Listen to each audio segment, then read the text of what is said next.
Hey everybody, how you doing? Sorry I'm a bit late starting. I just had a few little things just to sort out here, just to make sure they're all working, so hopefully all the audio levels are good.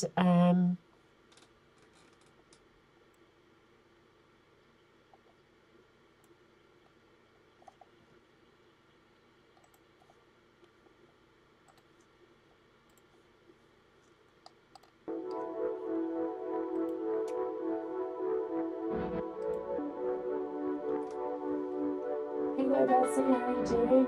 Atomic Rich, Leander, Doug, how you doing? Simone in the chat, so thanks for joining us this evening. Hopefully tonight's just going to be a nice relaxed stream. We're just going to play some games, do a little bit of D-Paint. Not quite sure how long I'm going to be doing the stream for, but we'll just see how it goes really. So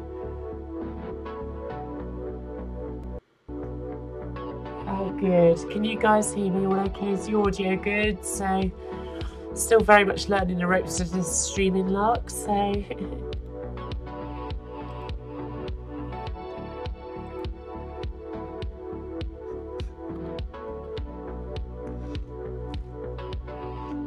cool.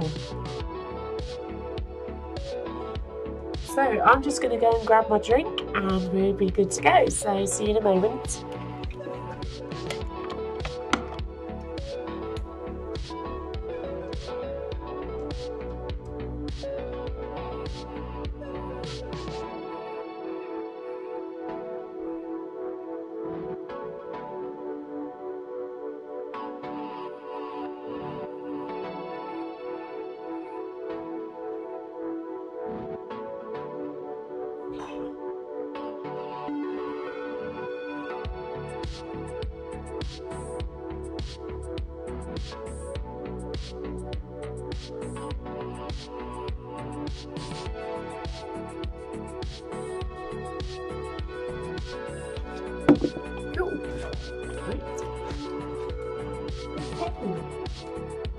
Excellent. Just turn the music down a notch, no worries.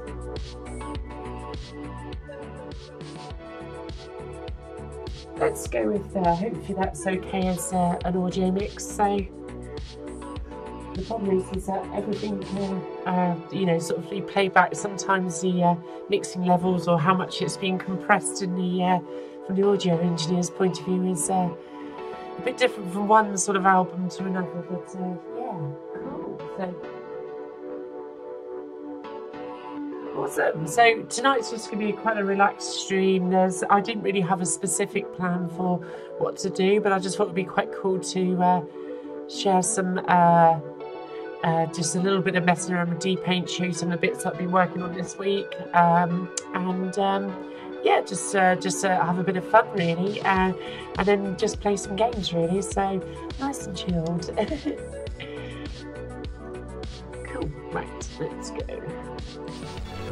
So I'm just going to flick over onto the Amiga screen, hopefully, let's just push that, there we go. Sorry if you got the music in two spots there. I'm still very much learning this open broadcast software, so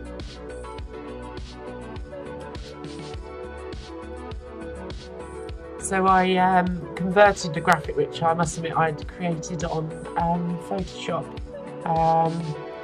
to display out the Amiga as the introduction screen today. So this evening I'm using my Amiga 600 and the 500 has been packed away.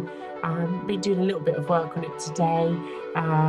I've been looking at an issue that I had with the floppy drive, which you may have noticed at the end of last week's stream, where I literally just mentioned, and the floppy drive, the Amiga 500 just held up, and then no sooner had I said it, up it pops an error saying error validating disk or something like that. So I sought some advice on Twitter, and Doug, who's in the chat, Amiga Retrocast, he suggested some bits to look in the drive, as did a few other guys, and so I actually took it apart today and just very carefully sort of cleaned up the parts in it, and touch wood, it seems to be okay. So I've not had a chance to fully test it, but today we're just set up using the Amiga 600, which is my main daily driver Amiga, as it were. So yeah,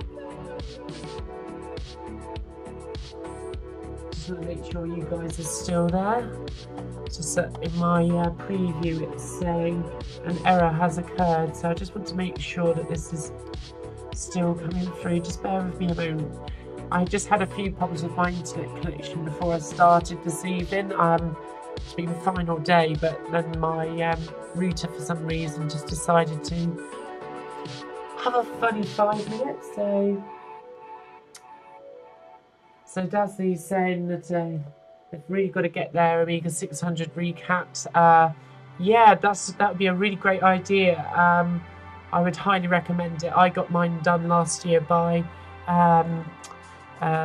Amiga Kit in Cardiff, because I can, whilst I'm technically competent, you know, I know what the components are. You would not want me with a soldering iron. It would be considered an offensive weapon in my hands. So yeah, so it's good to have the Amiga 600 working again. Oh, hi Hazemaker, how you doing? Hope you're well. And oh, loving the little cat smiley. So yeah, hi Joss AG, how are you doing?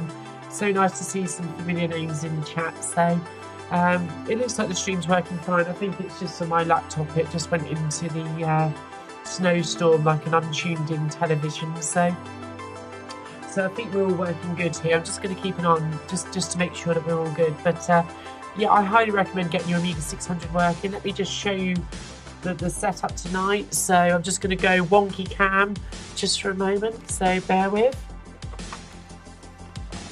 So let's just make sure I can see what I'm doing. So there it is. There is my Amiga 600. You can see it's beautiful. Beautiful shape just from the side there. I'm just going to bring the camera down a little. And its little cute Amiga logo on the side there. And it's just a standard Amiga 600. Not the HD model from the factory. That I couldn't afford that when I was a kid. So I could barely scrape the money together to buy it as it was. So this is, as you can see, my... sorry, the cables are a little bit snagged here. But that's my...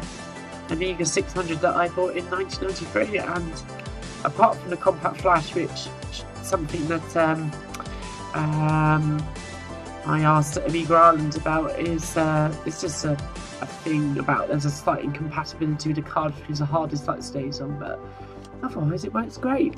And this particular one was actually made in Scotland, so up at SCI, which is where Commodore subcontracted most of their Amiga 600s to be made. So sadly SCI is no longer actually in Irvine at all. In fact, the factory is being completely demolished, which I'm covering in a future video. So Dusty says that I should get myself a vampire. Well, the problem, I love the concept of the vampire. I think it's the kind of thing that I had it have come out sort of in the Amiga's heyday, would have been all over it. I think it's a great upgrade. I think it's you know, a really important step for the Amiga. However, I'm not really a hardware tinkerer. I just want things to work. And not that I'm saying the vampire doesn't work, by the way. I just enjoy the machine for what it is. So, which in this case is a very bog standard Amiga 600. It's just still a Motorola 68000. I've got some extra memory on here, but it's quite important when I'm doing animation to have as much chip RAM as possible. So yeah. But never say never. This Amiga 600 has actually in the past had a 68030 in it. I think it was an Apollo card, which I bought at the very end of the 90s, probably about 99, maybe early 2000, when Power Computing were knocking them out for really cheap. But I have to say it was one of the most unreliable pieces of hardware I've ever owned.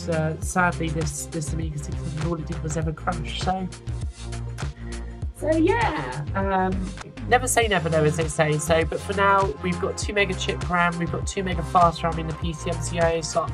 That's it. So, and we're still running on Amiga OS 2.05 here. So it's just, you know, nice and standard really, apart from the RAM. So what have I been up to this week? So let's just have a little mooch at that. I started doing an Evangelion, Neon Genesis Evangelion, which is what the DVD.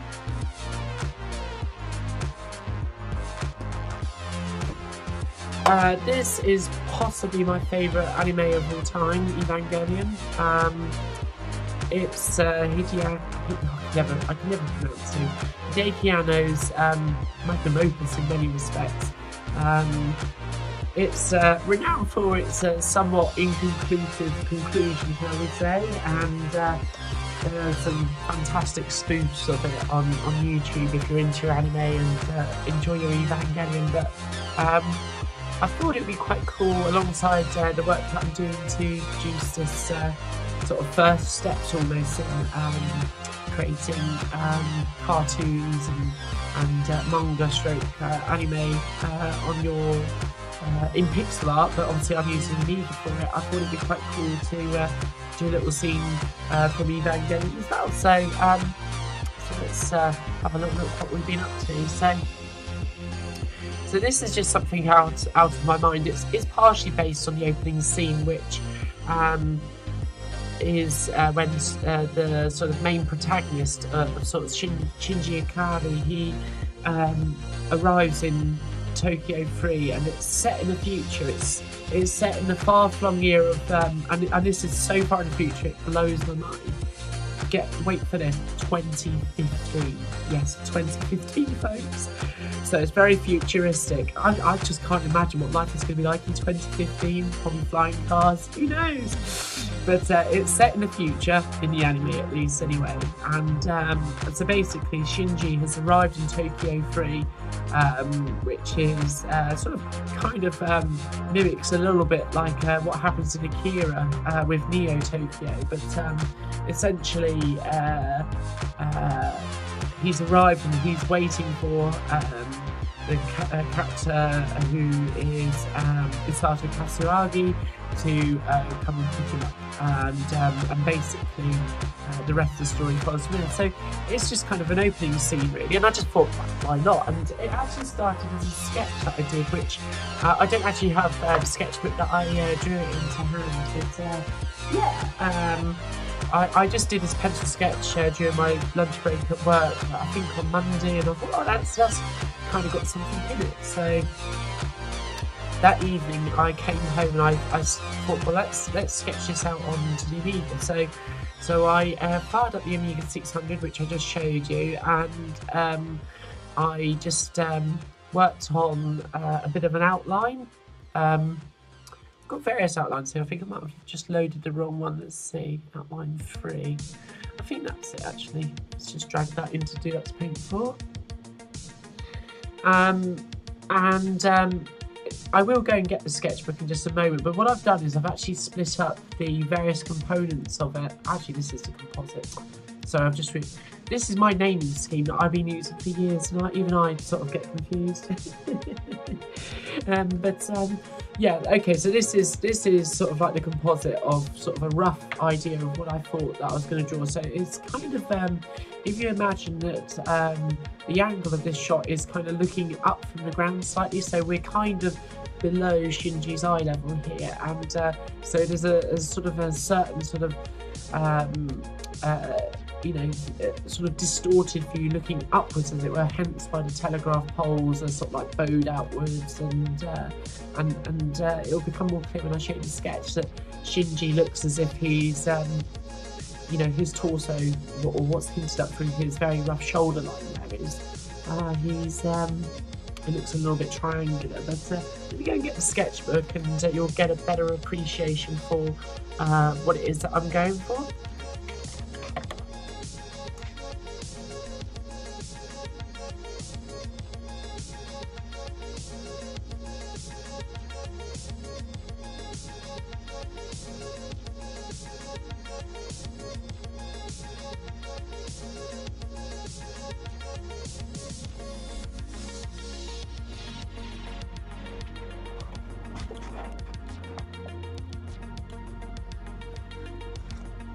cool. So how I spend my lunch breaks is probably not what most people do. I mean, obviously I do go into town and I just get some fresh air and stuff like that, but particularly during the winter months, because my job is quite taxing on my brain, I just need to do something other than look at the computer screen generally.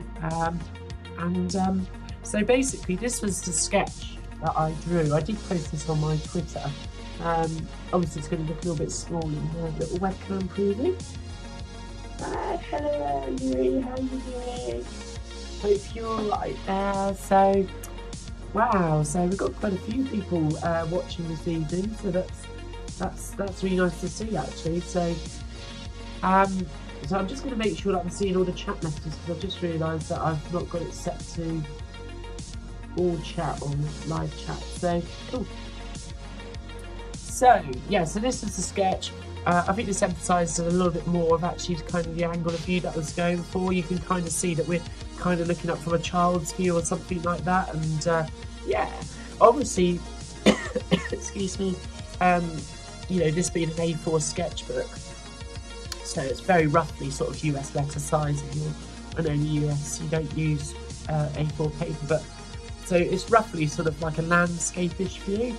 But so yeah, that's kind of what I thought. Well, that'd be kind of cool to animate something along those lines on the Amiga. So, and of course, this is how I also spend my lunch breaks, catching up on the latest that's happening in the Amiga, because there is no way in 2019 that you can't be seen reading November 1992's Amiga format. So yeah, but that's another story, isn't it? But yeah, that's one of my things that I do. A bit strange, but I'm okay with it. So as far as I'm concerned, that's perfectly normal. So right, so this is the outline sketch.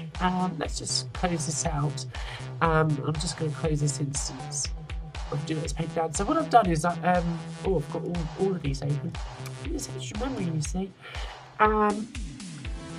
So I basically have drawn those outline composites, and what I've basically started doing is working on separating those layers. So if you think back to games like Shadow of the Beast, one of the things that was remarked about its graphical prowess was its parallax, so where you have different layers that kind of move at different rates. So essentially you have like the sky that moves a little bit, it's the slowest component, and then you have the rear like hills or whatever it might be in that first stage. They move just like a little bit faster than the sky, and then you might have the clouds timed with those, and then you'd have like a foreground which is going a little bit faster still than that, the hills or the mountains in the background. So that's what I've been working on. So I started off just with the background. I'm just going to use ViewTech actually for this because it saves over lots of instances of Deluxe Paint. And at this point you can still see that I'm working on that background outline, which was briefly up on the screen, just drawing in some mountains and obviously using as few colours as possible, because I know that I've not drawn any of the characters in or any of the other aspects yet. So then gradually through these files, actually I could probably, using the power of the Amiga, shift click these files. Let's just check there's not another background file, I don't think there is. Just drag those into ViewTech there. So that's my first save, and then I moved on a bit more, and I think this must have been towards the end of the evening when I was working on this, and I thought I just want to see how these telegraph poles look. This won't be the final look from there, just done in black at the moment. I was just fiddling about really. I just wanted to see how I could make those look towards the end of Monday evening or Tuesday evening, and yeah, so I was quite pleased with that. And then I moved it on a bit more, and you can see that because obviously I've reverted what I was doing. The telegraph pole's now blue, and it doesn't really matter. It's just indicative really, but the main bit I was focused on was obviously these background mountains. You can see that I've added a bit more colour into there, and yeah. Hi Laura, how are you doing? Hope you're well. So nice to see so many familiar names and lovely people in the chat. So And then basically I clean this up to like what essentially is the final iteration of this background. Now I've actually extended the size of the background bitmap here, just to be that little bit wider. Unfortunately, ViewTech scrolls the screen so quickly that it's just jumping immediately over to the right there. But essentially, I've cleaned up the telegraph poles, and we've just got the rear view there. So that was the background. And then I started working on the clouds. Now, I just want to show you something here, because I think it's important when you're feeling like I want to get into pixel art, but whenever I draw something, it never works out. I think it's important that you see some of these workings. So I started drawing some ideas of how these clouds could look, and so this is just a cutout of a brush. So I first started drawing the clouds like this, so they're very distinct. I don't know whether you call this a cumulonimbus cloud or a nimbus cloud. School was a long time ago for me now, unfortunately, and you know, it's at least 2 years ago. I can't honestly remember, but I tried this out against the mountains. I thought that doesn't look right. It doesn't fit with what I was going for, and what I was going for wasn't really defined in any real way. It's just sort of like a feeling. Oh, raw as well, it's good. So you're quite good.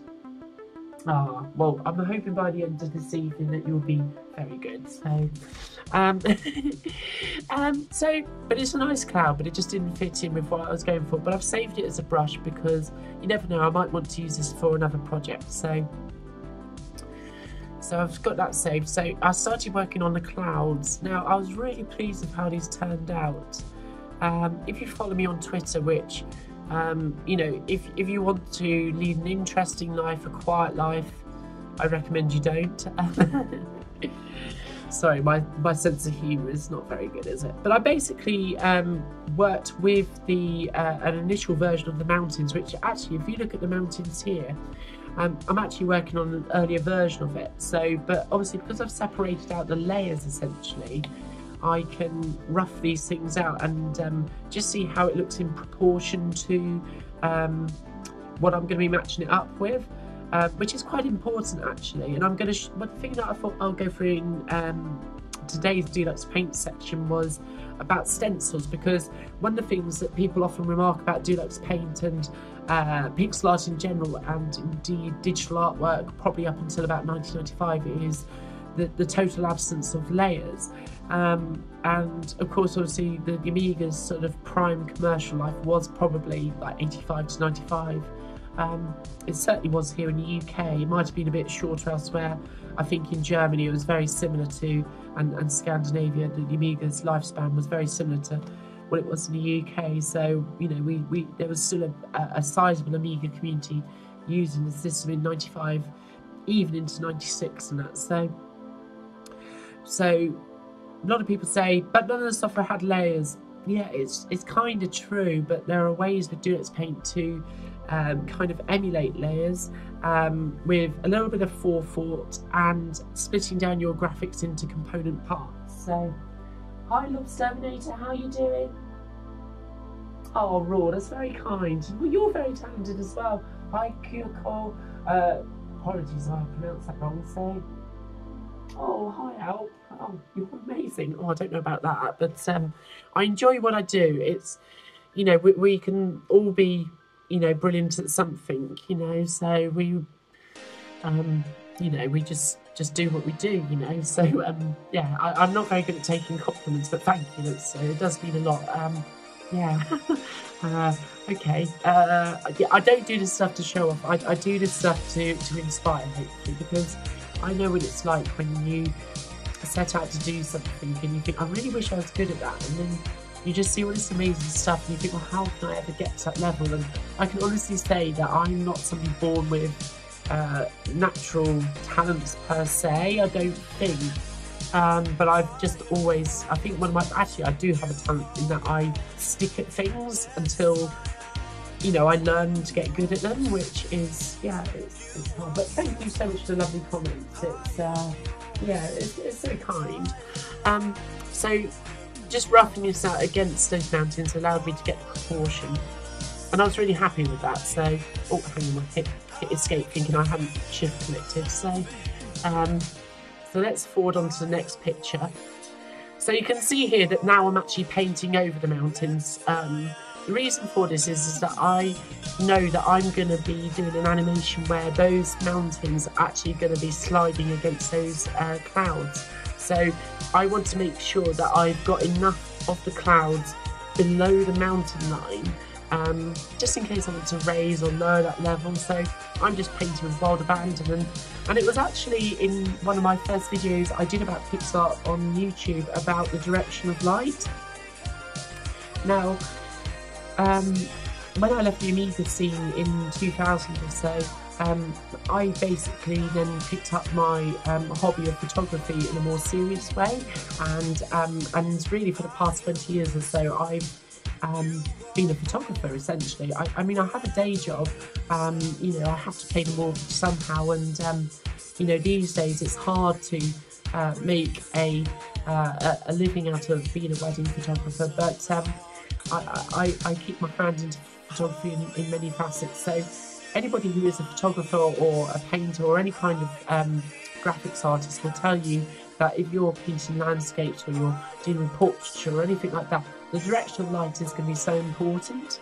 And one of the things that is usually a good tell between somebody who kind of understands how to make something look not necessarily realistic, but kind of true to, I don't know, life. I don't know that. I don't think that's the right way to put it, but actually, it does. You know, it doesn't look obviously fake.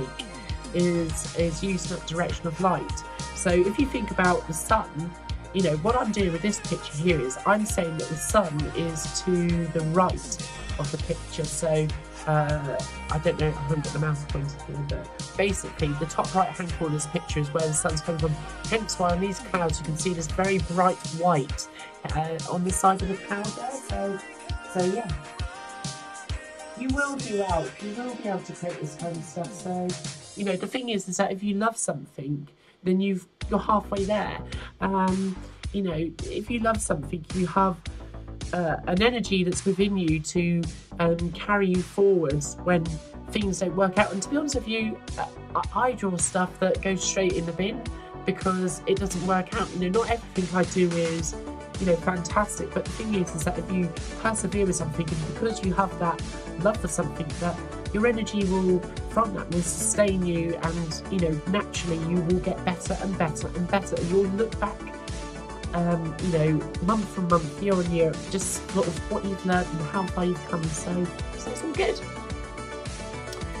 And then I did a bit more work, and you can see here that I'm fiddling with the palette a bit here, just to sort of so that I can see a bit more clearly the sort of like where the light is hitting on the right hand side. So that's important photography. So what's up with these? I'll try Serif Affinity photo. I don't think that I've heard of Serif Affinity, but I'm a bit old school actually. This is just your average, you know, groceries carrier bag. This one's from Sainsbury's. It's a 5p model.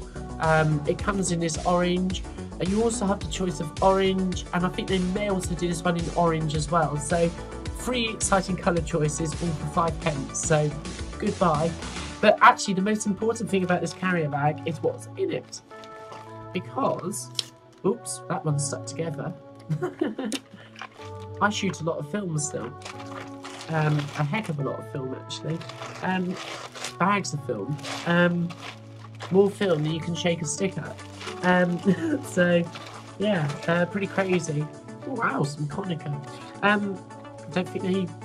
don't think Konica exists anymore, do they? Anyway, so but when I'm using digital cameras, I use Lightroom. So yeah. That wasn't planned. And this is, I think, pretty much the final version of these clouds. You can see that I've settled on the colour palette that I want to use for it. So I settled also on this blue sky because it kind of made me think about certain colours that I've got when I've done silk screen prints when I was at, I must have done something at college. I didn't do an A-level in art or anything like that, or any kind of artistic thing at college, but seem to remember doing some silk screens at some point, and I just remember this kind of inky blue, as I can describe it. It looks like a denim blue. So that's the clouds. Oh no, I've done a bit more, and I've extended the clouds a little bit, like I did with the mountains with the scrolling. So yes, that is the clouds layer. And then I started working on the trees. So this is what we're going to fiddle a little bit with. Let's just see what I've got in these files here. These might be terrible, but I'm quite happy to show my workings. Oh, okay. So what I've done here, and I'm actually going to show you how to do this. I've stamped some trees into that background layer there, so it's sort of like a silhouette. So yeah. Lots of thermometer says an all creative professions and those talented person is not always the most successful rather than professional trustworthy. When you get recognised, yeah, that's absolutely true. Yeah, that's so true. I would say that, you know, on my terms, I consider myself to be, you know, successful in the way that I want to be.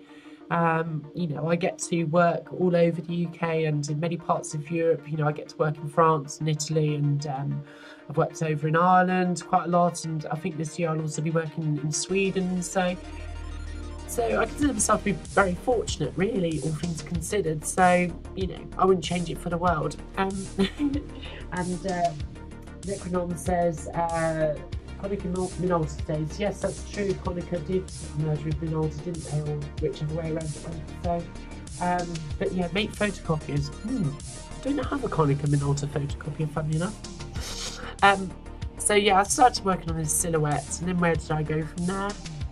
Oh, I've just cleaned it up, I think, by the looks of it. So just so that I've got a clean example, and that's what we'll work from today, actually, or this evening. And I've also created a number of brushes here. I'll just open these up just so you can see them.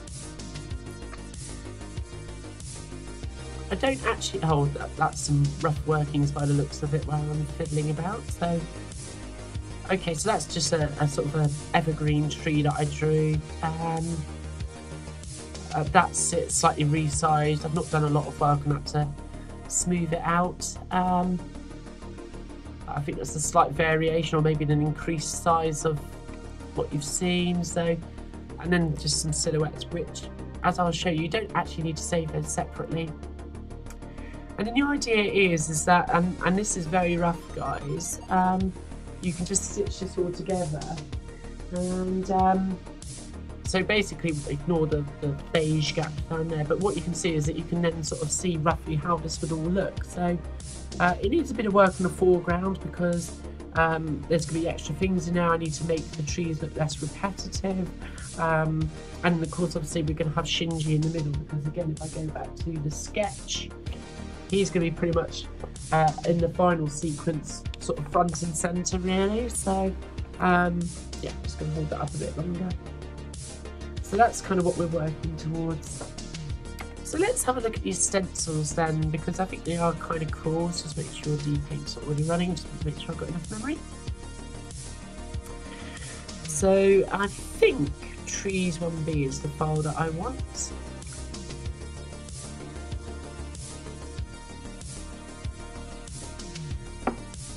Oh, thanks for filming. I'm glad you like the cloud. So yeah, I'm really pleased with them.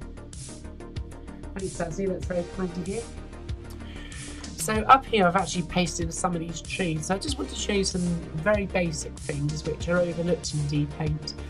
I think a lot of people know that if they pick up a brush, like so I'm just left clicking to drag this time, you get your brush there, and then you can change the background colour by right clicking on the palette swatch here. So let's say I choose the sky blue that I've got, and then if I right click, you'll get the colour that you chose for the background pen as the silhouette. So most people know that, I think, but if not, that's a good little tip. But the other thing that you can do if you want to preserve your background colour is to go up to the mode menu and choose colour, because this will actually use your current brush swatch as like a fill in the shape of the brush that you're using. So this is actually quite handy to stamp down those silhouettes, like so. So it's actually quite a neat way of being able to paint in sort of like silhouettes, and then you could actually then layer it up a little bit, like so.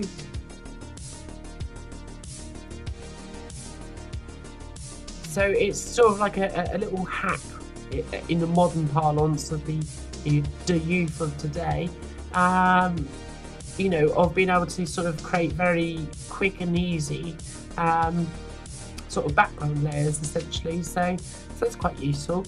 I'm just gonna come out of this again because I just want to get the clean file. I thought I did open that, but obviously I haven't. So let's just load this in.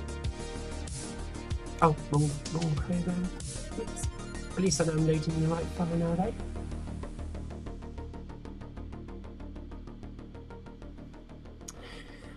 Okay, so I'm going to show you stencils. Now, stencils are what allow us to kind of emulate layers to an effect in Deluxe Paint. So very powerful and very overlooked. So on a very simple level, a stencil, which you can get from going to Effects, Stencil and Make, or alternatively you can press the tilde key, which is a little wavy line. Let me just show you that on shaky cam. This key here, that's your tilde key, so that little squiggly line there, that's a tilde.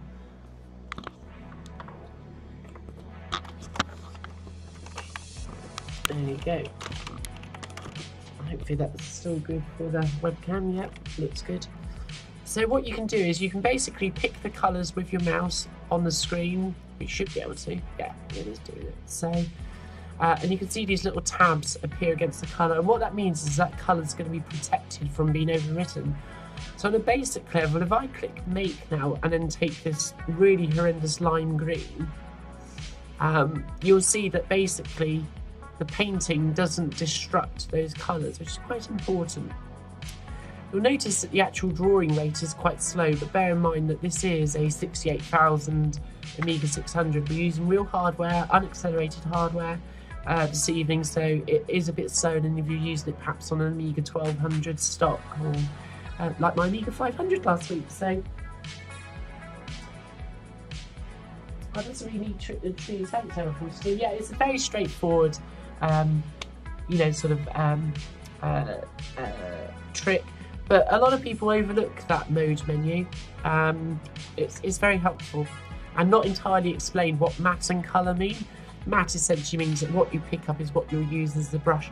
Colour means you're kind of stamping down colour. So, okay, so to turn off the stencil, you can just press the tilde key again, and then you'll see that as I draw with this, not only will the brush be fast because it's not having to protect those areas, but you can see that I'm just totally overwriting that background layer there. So that's fairly standard stuff with the stencils. But the other thing you can do with stencils, so I'm going to use the keyboard shortcut to bring up the stencil requester now.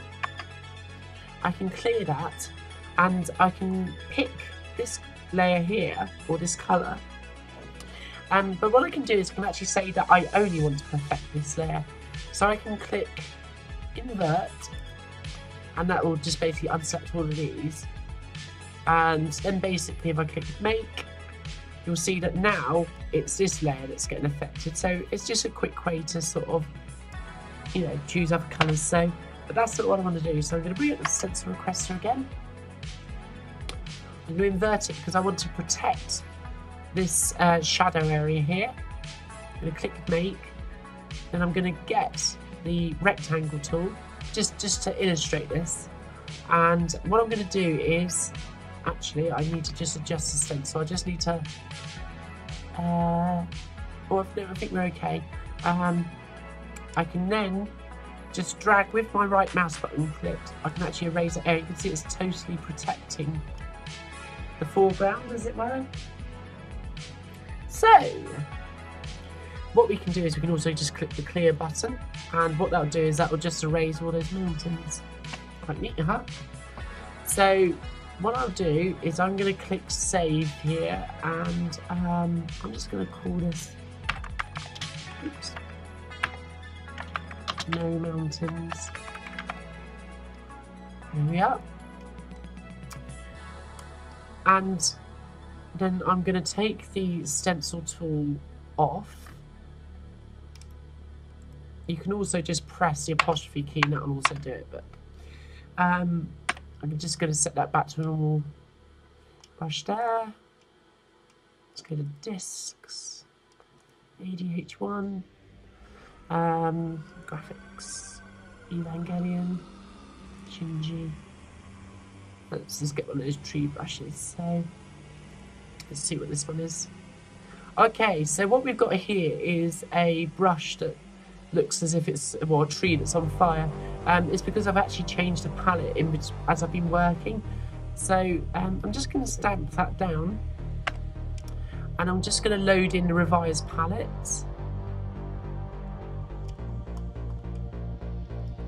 Let's go to discs, AH1,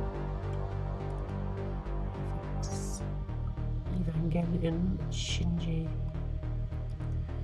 palette 16 colours. Awesome. Right, so you can see that that's changed the colour of the tree, so it's all good. So now we've got our tree there.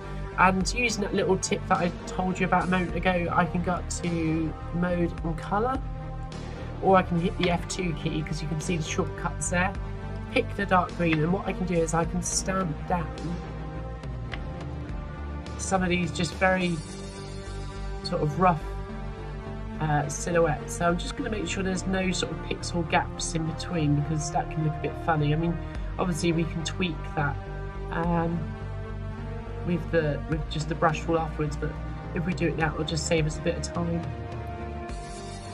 I'm just going to preserve a little bit of some of the little lumpy bumpy bits that I had already drawn in very roughly. Might just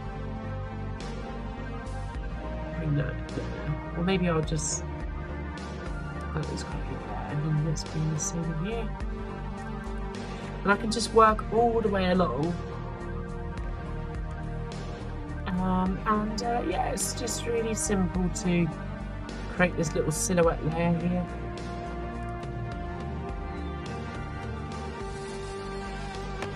Cool, okay, so I'm pretty happy with that. And then what I'm going to do is I'm just going to pick up the brush again. I didn't actually need to do that, I could have just gone to matte and then right clicked the brush tool here, and that would have restored the brush. Now what I'm going to do is, if you think about it, it's imagine sort of like if you're in the Highlands of Scotland, or I don't know, in Nebraska or somewhere like that, and you're on a long straight road. I'm particularly thinking of the A82 across Rannoch Moor in Scotland. If you were to stand in the middle of that road, if you're not killed by an oncoming truck, sorry, dark sense of humour, basically you would see that receding line of the road heading into the distance towards the mountains. So what you need to do is you've kind of got to imagine that trees are going to recede away from one side, so we're going to kind of effect that. And I'm just going to stamp down, actually what I'm going to do, just whilst I'm here, I'm just going to load in those other tree brushes. I'm just going to check the chat in a minute as well, guys, because I'm aware that I'm getting carried away once I get a painting. Let's see, hi Neil, how you doing? So, very comprehensive. Oh, that's really nice. Oh, good. I really admire Stu Cambridge's work. I thought he was a great pixel artist. He is a great pixel artist. So yeah, looking forward to that interview on Retro Island Disquette. That's really cool. Hope it went well today. It sounded like you had a full-on day. So no worries, Raw. See you in a moment. So.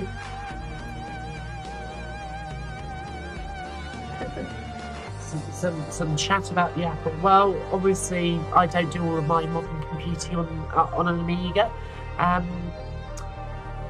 would love to, but it's just sadly not practical on a professional basis these days. But I still have my Amiga 600 pretty much set up all the time now. I love it, and to be honest with most evenings I don't actually switch to my car. I just come on, pop a candle on or something like that, or get my incense going, and just settle down into some nice Amiga fun of an evening. So back to planet Earth.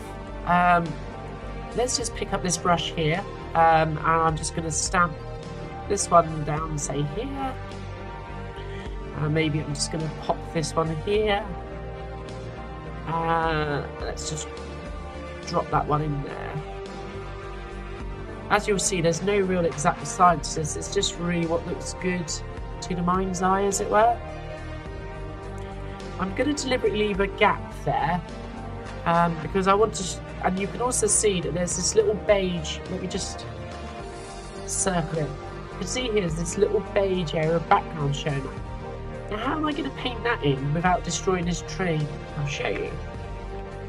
Meanwhile, let's just paint in a few more of this particular brush over here. Let's just bring this one down here, maybe. No, actually, I'm just going to place it in here. Cool. So, and I'm also going to pick up perhaps this brush here. Now, you remember earlier when I was talking about that direction of light. This is also coming into play here because you'll notice that the shadow of the tree is predominantly on the right, which mimics where the light is hitting on the clouds, but also the eagle-eyed amongst you would have noticed that the same thing was happening with the mountains and so forth as well. So yeah, it's quite important. So the question is that now I've stamped these brushes down, I might want to put another layer behind these trees here. But if I do press F2 to get colour, and I choose this sage green, for example, it's not the best green to use, but maybe I could get away with just using that one. You'll see it's going to just, if I just stamp that down there, it doesn't look right. It's not in the right position in relation to the trees that are behind it and the trees that I put in front. So if I undo that, what I can do is I can set up a stencil, and what I'm going to do is I am going to protect the colours that I've drawn these trees in. So I can click this one and the brighter sort of highlight colour, and let's also just pick this brown that I've got here. No, I'm not going to protect that colour. Click make. I'm going to use this green here, and what you'll see is the brush now moves behind, in effect, these trees here. And this is what allows us to kind of almost mimic layers. It's rather clever, huh? So it means that you can, in effect, do layers in Deluxe Paint. It's not quite as powerful as obviously Photoshop's layers. That's in a different league. But I have to say that given that I'm just going to essentially tweak this anyway to make the trees look less samey, what you've got is a very effective tool to essentially use as layers. So yeah, neat little hack, as the youngsters say, as I said earlier. But on top of that, what we can then do is we can then extend the stencil to ignore this green that we've used, and I can then go, if I click this one here, I can then go behind what I've just stamped down. So in effect, you have got the ability to use layers, and that means that I can fill in this gap over here without destroying that tree that I stamped down. Let me just circle it, this one here. So yeah, it's really, really powerful. Just catch up the chat. So yes, as Doug says, the Creative Cloud subscription is good. That's what I use. I just have the Lightroom and Photoshop subscription. I don't really use things like InDesign much these days. I'd probably like Illustrator, but I'm a bit out of the loop as regards Illustrator. I think the last version I really probably used was CS2. So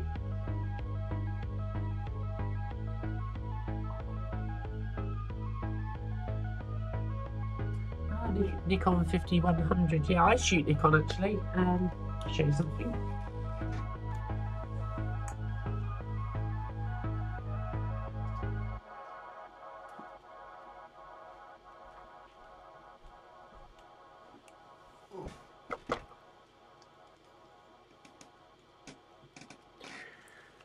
So yeah, I shoot Nikon digital as well. I use 2D 750 for about 5 years now. Great cameras, but I do also shoot film, as you would have seen. That's my Nikon FM. Love this camera. Completely mechanical. Obviously, it's a film camera. Yeah, it's just probably my.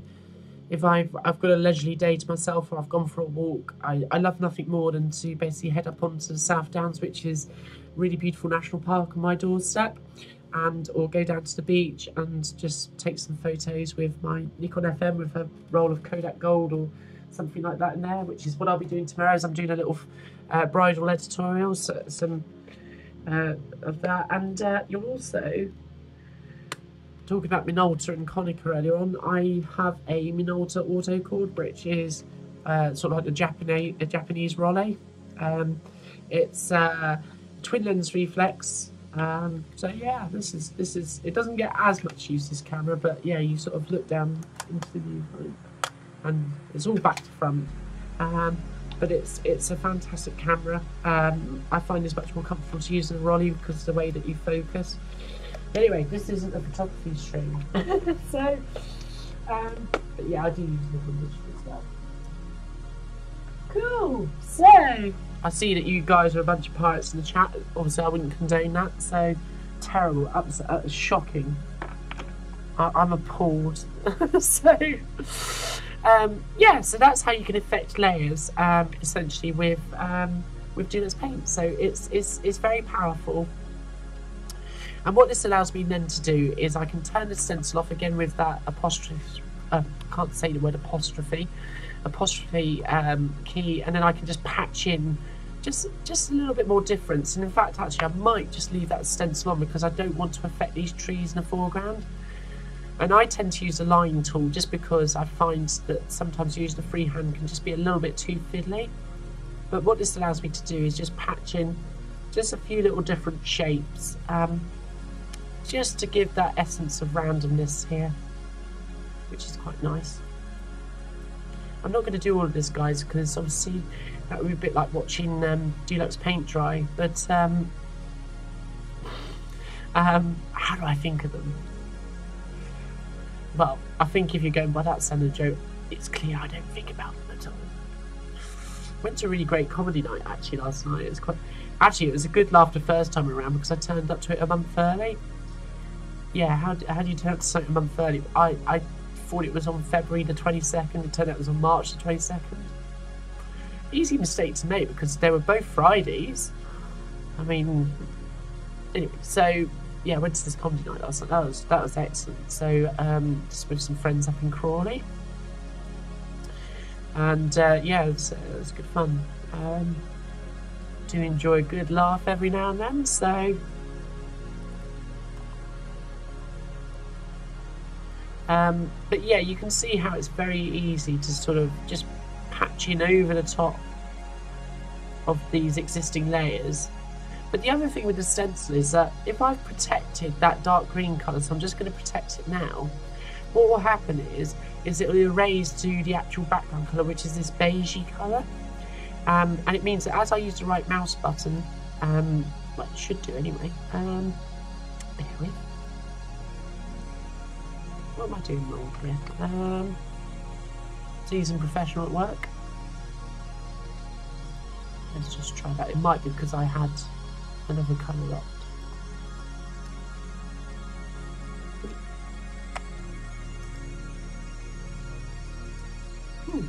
Okay, I'm going to have to double check why that's been a bit strange. Usually, let's just try something here. Usually that erases to the background, but maybe I'm... okay. Maybe it's because that is the background. Oh well, I'll just do it the old-fashioned way, so probably getting a bit ahead of myself there. See, we're all fallible, so... particularly me, but, you know, basically this allows, with just a little bit of randomness, the ability just to sort of see how this looks, really. I mean, I'm not saying that this looks brilliant right now, but... you know, it's just, this is all part of that creative process, isn't it? Experimentation. I think there is this tendency to think that unless it starts working straight away, it's to sort of kind of give up or assume that you're doing something wrong. And that's really not how the creative process works, in my opinion. I think, you know, it's all about experimentation and finding out what works for you. So Doug liked a joke, a bit like watching Deluxe Paint I. Cool, best paint tutorial ever. Oh, Stefano, that's... Oh, I don't know about that. I've seen some really good tutorials in Deluxe Paint in my time, but my intention is to show over the coming months and years, and oh dear, years. I just love this package. I think it's really deeply underappreciated, and I think part of that actually comes down to the fact it was bundled with pretty much every Amiga. It certainly was in the UK, as I mentioned last week, and I think people kind of overlooked it. I know that obviously it was basically the go-to package for many games developers and stuff for a very, very long time, but it's even today. You'll Google things like or Alta Vista, if you want to use Alta Vistaing as a verb, to Alta Vista. If you look it up in your thesaurus, you'll see that the definition says to use an outmoded search engine in the endeavour of not finding what you want, but getting less viruses than Lycos search. So, yeah, if you Google pixel art or retro pixel art, it won't be long before you stumble across a forum post where people go on about, does anybody know a modern equivalent of Deluxe Paint? And there are some good ones out there, but the one that I probably like the most is Ace Sprite. That's A-S-E-S, no, it's spelled strangely, it's A-S-E-P-R-I-T-E. That's really good. I recommend Ace Sprite. But I also recommend Deluxe Paint. So you can see it's just very therapeutic doing this.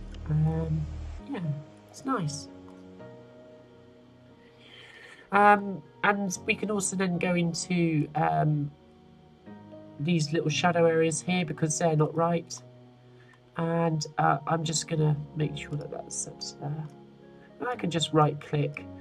I can just clear that away. And I can kind of simulate a little bit. The thing with pixel art is that, and I think art in general, is that when you first start out, sometimes it can feel like, well, what's in my imagination? I see things that I like, but how do I draw that? How do I use my imagination to create something? You know, that can be sometimes in effect the biggest challenge, and so that takes time of just playing around, seeing what you're doing. But what I'm imagining here is, if you think about this being like the shadow at the bottom of the trees, over here I'm just circling now is the trunk of the tree. So I'm just kind of hinting at that just with this little stump here. It's probably something that most people would never notice, and I'm not saying that it's done, you know, particularly well, but it's just important to express those little ideas that you have in your head that actually, yes, I'm going to show the shadow of that stump there. And I can just fill in these little black gaps here and just generally make it look a little bit more realistic. The other thing that you can do is, and you'll notice how minimal the colour usage is here, where you get overlaps, is actually quite good to put quite a large area of separation in. Just going to turn the stencil off there. Just so that there is actually a clear delineation between the tree that's behind, and this larger tree is actually the tree that's behind in this instance. Just to give a bit of separation, because otherwise it can look a bit clashy, and good pixel art is clear. Yeah, absolutely. The audio's just dropped out for me, so I'm just going to make sure that... Oh. Oops. Okay. Hey Razor XG, how you doing? Yeah, Alp's got it right in the chat. It's Ace Sprite, so yeah, do check it out. It's pretty cheap. I think I only paid about $15 or something like that. But yeah, you can just paint in these little gaps here, and what you'll notice is it starts to clarify the separation between this tree here. And I'm just gonna slightly tidy up the shadow of this tree here. I'm just going to round off these little edges here. So yeah, it's a very powerful tool, this Deluxe Paint, and one that's, I think, deeply overlooked. And I think towards the end of, and I know that some people obviously I think it's sacrilege to talk about the end of the Amiga's commercial life. Like, what do you mean it's still got commercial viability today now? Well, maybe, but it's hardly 1991 anyway. I don't mean it in a bad way, but towards the end of the Amiga's commercial life in sort of like 94, 95, thereabouts, what you found was a lot of people's sort of slating Deluxe Paint has been a bit slow, a bit outdated, but unfortunately I think then they were drawing comparisons to things like Photoshop, maybe to a small extent things like PaintShop Pro on a PC, CorelDRAW, all this kind of stuff. And of course, obviously on Amiga, you start to get things like photogenics and stuff like that. And I just think they, you know, Deluxe Paint was, for a pixel art era, it wasn't photo manipulation, it wasn't real media drawing, although that Deluxe Paint 5 did bring out sort of some aspects of that. But it did get some unnecessary hate, I think, towards the end of its life, which I thought was a real shame, because I thought that it remained a excellent product even with version 5. It was, yeah, it was, oh no, it's not working, that is it? So it was excellent. So yeah, it's a good tool. That's how I'd use stencils. The other nice thing that you can then do, so let's assume, I'm just going to tidy this up a little bit here, just reset our background colour. Let's assume that I finished the trees and I want to separate that from the dark shadows, so let me just ring around that. This is the dark shadow. These trees here are the foreground. So because I've very carefully worked on the palette here, I've got separation between all of those elements. And what I can do is I can save those as separate things, so that when it comes to doing the parallax animation, I can do this really quite easily. So this is like Bob Ross would be painted Amiga chilling. Yeah, I mean, that's what it's all about. I mean, I don't know. I mean, obviously I can only speak for myself, but I've spent so much of my life, you know, working hard at things, and, you know, and sure, I've enjoyed it, but you know, there has to come a time where you just relax and just enjoy what you do without the pressure of thinking, oh, I've got to come up with something amazing today. It's just throwing down some ideas, expressing, and this is the way that I express. So, you know, whether it's through my photography or if it's through my pixel art, or yeah, this is just what I do. So I can separate this out. Now, I'm going to show you a little trick here. Now, there's probably other ways of doing this, but what you can do is you can use Deluxe Paint Spare Page. So if you right-click, go to Spare, and you can click Copy to Spare. So what this will do is it's going to create two copies, and by pressing the J key, you switch between them. Now, I don't know whether it's something that Deluxe Paint 5 sorts out, but one of the things I've noticed is that as I switch between the live page, as it were, the main page, and the spare page, you'll see that the title bar up here doesn't actually tell you when you switch between them. A bit annoying, but it doesn't really matter. Now what I can do is I can take out this foreground layer here and save that separately. So what I'm going to do is I'm going to create a stencil. So remember, I can go up to Effect, Stencil, Make, or I can use that tilde key. I'll just clear what I've got there now. And what I want to do is erase these foreground trees. So this tree, this tree, this tree. And I know that that uses the brown, but I can also click on the image, like using an eyedropper tool, on the colours that I want to, you know, get rid of. And by clicking invert, that means that those will be unprotected now. And I can click on make. And now what's going to happen is that this will create some gaps, but we can fill those in, right? So let's just right click over those. I'm only using the filled rectangle tool here because I just want to illustrate what the stencils do. Oh wow, so Doug's working on an Amiga Vision tutorial. I love playing with Amiga Vision. It came with my Amiga 3000, which I had 20 odd years ago. I still kept the software though, and I do actually have it installed on my Amiga 600 here. So it's a, I think it was an underutilized piece of software, sadly. I don't know what I've got on here actually. I should have loaded all the examples really, but so I'm getting sidetracked. Examples 1. Multimedia. What does that do? I wonder. Play, is it? Or present, that's one. This is what I love about the Amiga. Multitasking, baby. Do that on your Macintosh of the day. Yeah. Nice Commodore Chicken Lips logo there. Does this do anything else? Oh, here we go. Graphics. What have we got under graphics? Oh, this must be Jim Sachs's work here, I'm sure of it. So, now that's some quality pixel art, isn't it? I'll tell you the thing that's really... Obviously, the video camera's taken front and centre here, but it's that that gradient was so smooth in the background there. That was, yeah. Nice weather map. Cool. Animation. What have I got under animation? Amiga Vision. Yeah. Nice Cara font there, so... All this on a 68,000 Amiga combination. Oh, that's nice. Yeah, I remember that one, yeah. Amiga Vision's a lot of fun. Yeah, it is.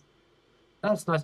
Actually, this is quite good because I remember this because it was the first time I found actually a half-decent pixel art representation of the Amiga logo. To my mind, the blue and the red doesn't quite work here, but they're probably just doing this in an 8-colour screen, I guess. But yeah, that's Amiga Vision. Oh, it's got some more stuff here. Look at this, an artificial heart. I seem to remember that,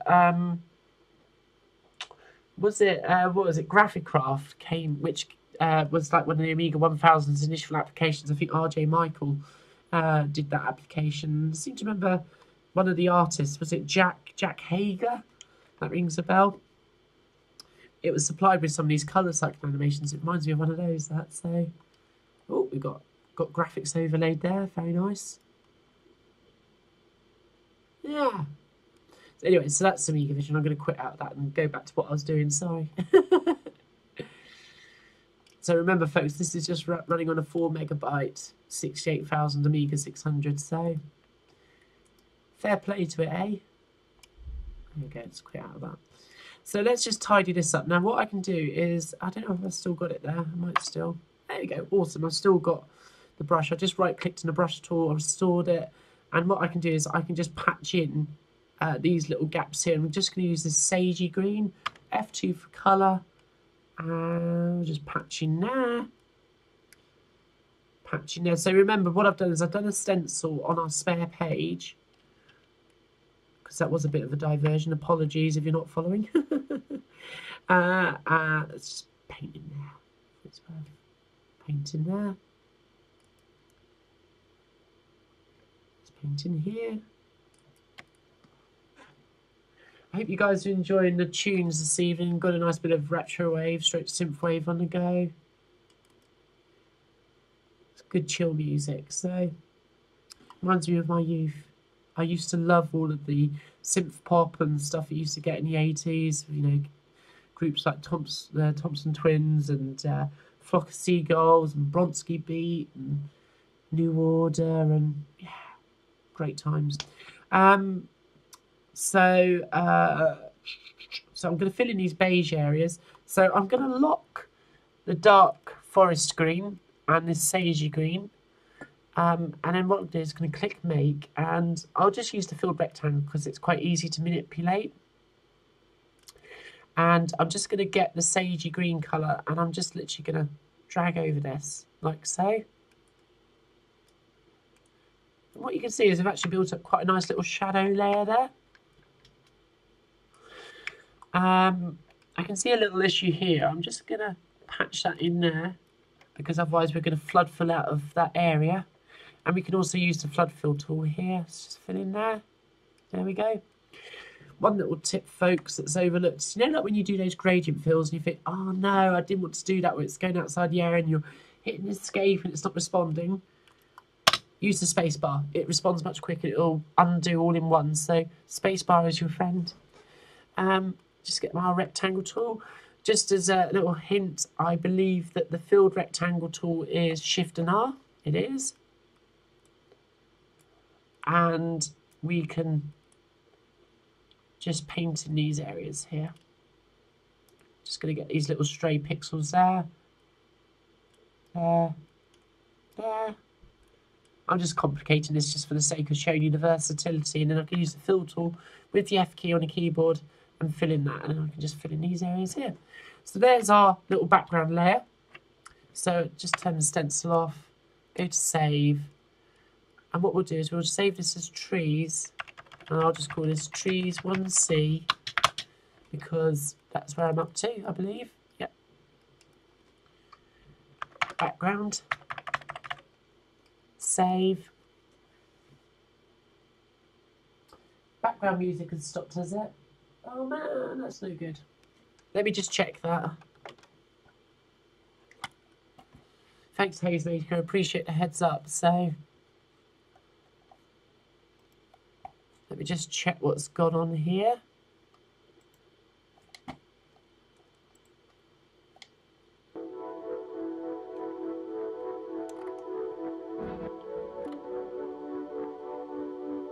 Is it working again, guys?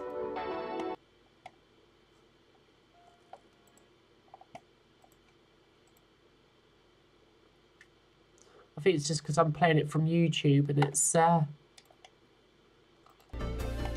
guess it must have got to the end and was waiting for me to watch an advert or something like that, maybe. I'm not a pro streamer, am I? It's quite obvious. Hey, Edwin, how you doing? Hope you're well. Hey, oh, hey, Santian's in the chat, sorry. I've just realised that I've been getting well carried away.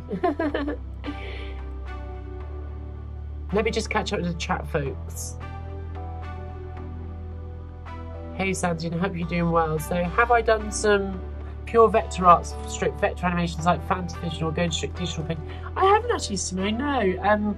But it does interest me actually to do something like that. So maybe I will look into that. So yeah, hopefully the music's playing again now, guys. Sorry, it's just, you know, when you tune into an amateur like myself, you can expect things to be a bit rough and ready around the edges. Yeah, so, but yeah, I'm going to look into that, Simone. I think that would be quite cool. So yeah, the 80s rule, don't they? They definitely do roll, does they?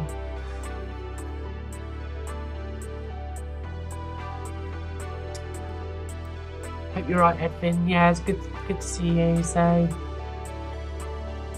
it was for a moment. Music is back. Yeah, no, it's gone again. Then it's back. Music is there now. Stopped. Back now. Chill music. There we go. We got there. So so where were we? Right. So I'm just going to tidy up this a little bit because I'm using raw mouse. It's the problem when you've got your Max mouse in close proximity to your Amiga mouse. Just going to fill in these little gaps here.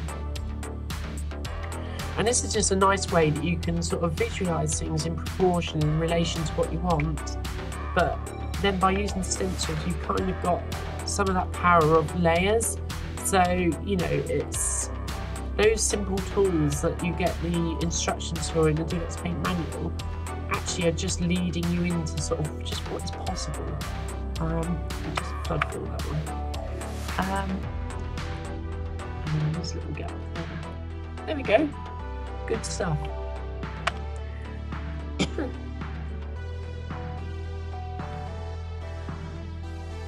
Hope you're well, Santian. So I'm hoping to share with you a few dates that I might be available to pop down soon. Assuming that you're around, that is. But yeah, good to see you. So there's my background there. I'm just going to save that. I hit the F10 key, by the way, guys, just to hide the toolbar and the menu bar. It's very helpful when you're drawing. Save that. Yep. And then what I can do is I can right-click when this is saved, and go to spare, swap, and that will take me back to where I was. I can also use that J key, so this is the J key. Because they're now different, you can see very clearly which is which screen. And I just want to erase that background there that we've just been working on. So again, I'm just using Shift and apostrophe key to give the tilde key. Just going to clear this. I'm going to get rid of this colour and this colour. I'm going to invert it, and I can just click the clear button. And there we go. We've just got our trees. Et voila.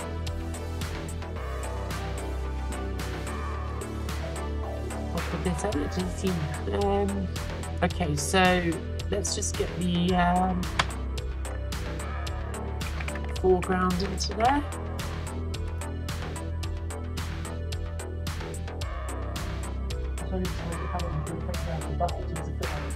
Yeah, we was talking about that with Terminator last week, actually. I was much the same. I didn't know what it was. I thought it was some weird square that was on a leg, or some kind of, you know, like really squared off vanity mirror. Oh well. But yeah. Oh good. Yeah, I'm looking forward to it as well, Sans. It'd be good to have a good proper catch up. So yeah, so that saves our layers. I'm just going to come out of Deluxe Paint 4 now, because what I want to show you is Deluxe Paint 5. So I was really pleased when I managed to pick up a boxed copy of this, which I showed in the first stream that I did. Yeah, it was one of those packages that I had on CD from Guildhall Leisure in the late 90s, but I don't know, it just didn't feel like the real thing to me. Something about it, I'm not sure, but so we've got to do. I've actually got a shortcut down here for it, so I forgot about that. So let's just stop it. Let's paint 5. Don't copy the disc, folks. So you can see that one's actually registered to me, so I would say don't steal my registration key, but I don't think it matters these days. But at least this one's not registered Ian Coggins, eh? Some of you who do Deluxe Paint will know what I'm on about, so I don't think most of you do. Okay, so let's just open up a PAL low-res screen. I'm just curious if D-Paint 5 does actually show when you're on the spare or not, so let's just... Best pixel art ever, eh? J. See, no, it doesn't show that that's a spare screen either, so... Oh well. So, yeah. Right, let's clear that. Let's clear that. I'm just going to load it in the clouds layer, and what I want to show you is one of the things that Deluxe Paint 5 makes a lot easier, which is to create camera pans. So let's go into my docs disk, graphics,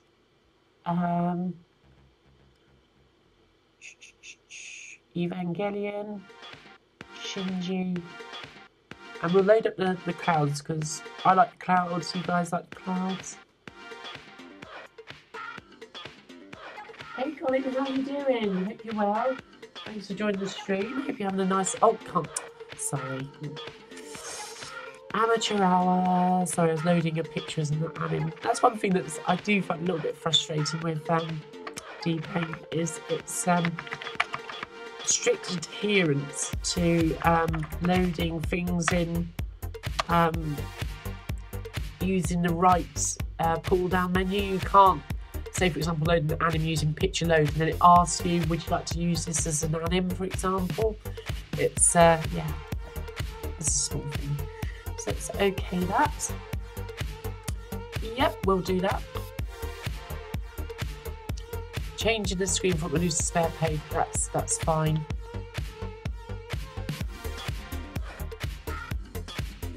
Okay, so then we've got our clouds layer there, which is nice. And what we're going to do is we're just going to copy that to the spare screen. So we go to spare and copy to spare. Okay, I'm just going to clear this one now, so this is blank. And what we can do is we can go to anim, camera move. Do you want to animate with page bigger than screen? Yes, please.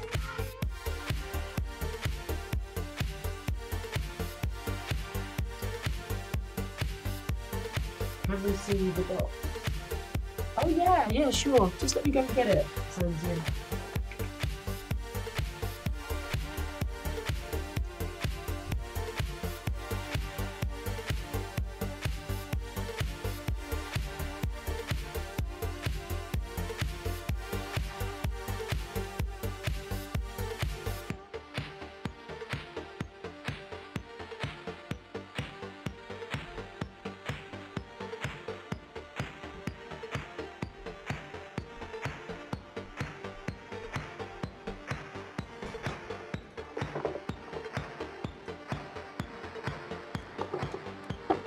Okay, here it is. This is the Deluxe Paint I box. I'm just going to make sure that you can see it okay, because there we go.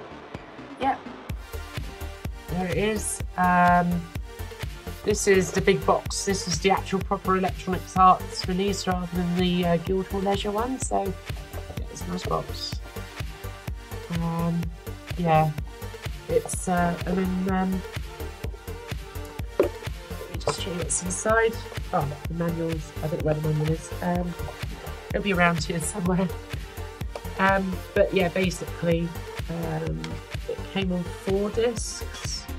Obviously, I've got my backup copies here, but here you've got your examples disc, an extras disc, program disc, obviously. And your art or media, he calls it media on here. The media disc. So yeah, it's just it was a shame that it was the last version of Deluxe Paint, but it's very helpful to have it nonetheless. So yeah, that's Deluxe Paint 5. Yeah, I don't know how common this box was, Santian. It was. I do remember seeing it in Electronics Boutique, probably around about 95 or so, but then it disappeared like most Amiga software in the shops did around about then. And maybe a year or 2 later, it was re-released on CD under Guildhall Leisure. They put it on their Acid software label. They also re-released Blitz Basic at the same time, so perhaps other packages like or games like Skid Marks. Yeah, so yeah. You're welcome. So this shoots us the right time to switch on Windows 10 over 1.5 hours ago. Still doing updates. I think I'll see Windows 7 PCs forever. I don't blame you, Necronom. I'm one of these people that's installed something on my work laptop to make it look like Windows 7. You know, like the start menu and all that stuff. I can't be doing all those widgets and stuff. I just need Windows and R in another way. So. Hi from Italy. Hi, Mirko. I hope you're well. So, thank you for tuning in. So, buonasera, as they say in Italy. So, hope you're well. So, come stai? Come stai? So, okay. Let's just switch back onto the Amiga display in full. So I'm just going to show you these camera moves before we go on to a little bit of Amiga gaming. So this allows us to do a camera pan, and this is what I'll be able to use to do the parallax. So I'm still fiddling with all of this, so I may get this all wrong, but we'll give it a go. So now let's see. The start, I think we will have 60 pixels across. And in the end, I'm going to make minus 60. So what I'm hoping is that this means that it's, I don't know how to describe this, but if you imagine that the start, well actually no, that, oh hang on, it's changing it. Oh dear, have I misunderstood how this works again? Oh, okay. Oh well, we'll see what happens. This might be awful, guys. We need to have that as cyclic turned off, I think. So let's preview. Oh, that's not going to be right. So I can adjust this actually.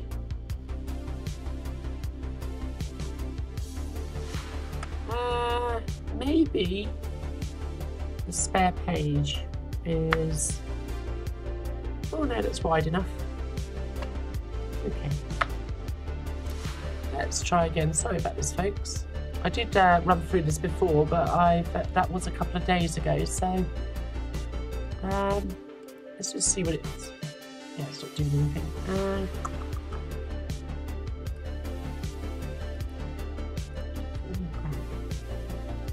Let's just try 60.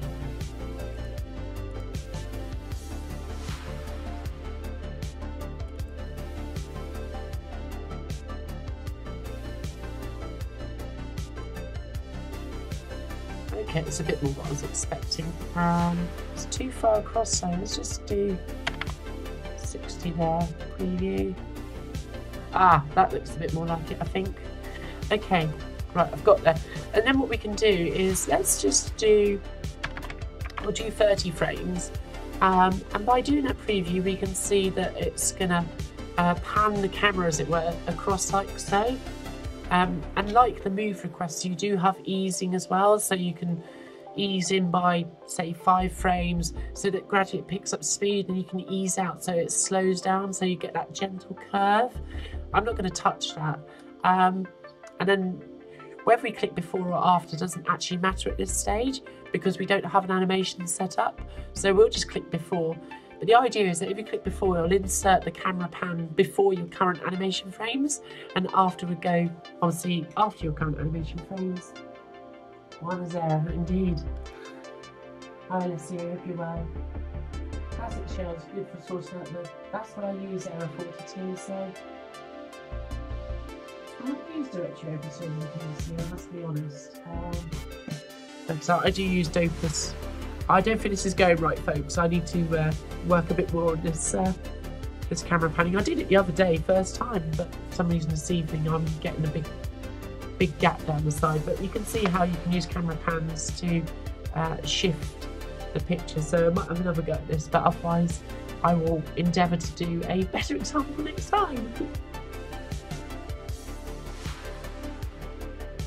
Yeah, so that's kind of what we're doing now. So it's okay, and then what we'll do is we'll just slow down the rate of animation. And we'll just change this to a global FPS of 12 frames per second. And we can just do 4 to play the animation. So yeah, you can see, obviously I've messed up the camera pan because we've got that blank edge, which it shouldn't do, but I can speed up the animation, make it smoother. So obviously the more frames I add, the more smooth that this would be. So, you know, doing 30 frames is, and of course also bear in mind that this may be skipping a few frames because I'm using just a very basic Amiga 1200 here, so, but yeah. There's one copy of CD or D-Paint for £75. Oh my gosh. Well, I didn't pay £75 for my copy of Deluxe Paint 5. I mean, don't get me wrong, Deluxe Paint 5 is brilliant, but that's way overpriced. So there are other ways of getting hold of it. I'm just going to see if I can do one more attempt at this just to get this right. Animation frames. Frames, all frames. Okay.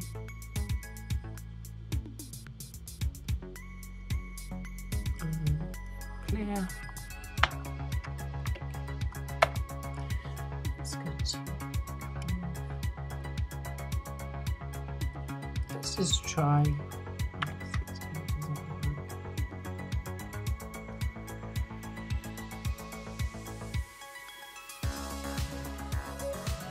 Let's just try justice.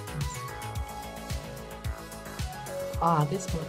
I mean, see, the thing is that that pan, to me, just, you know, this bounding box just looks too big. Oh. Or is that just moving it? It's just huh. I definitely need to play this more, folks. I don't know if this crosshair here means, but yeah, I'm going to dig out the manual again and have another play of this because I'm clearly misunderstanding something here. It might be because I'm animating with a canvas larger than the screen, so let's just go page size and we'll just do screen.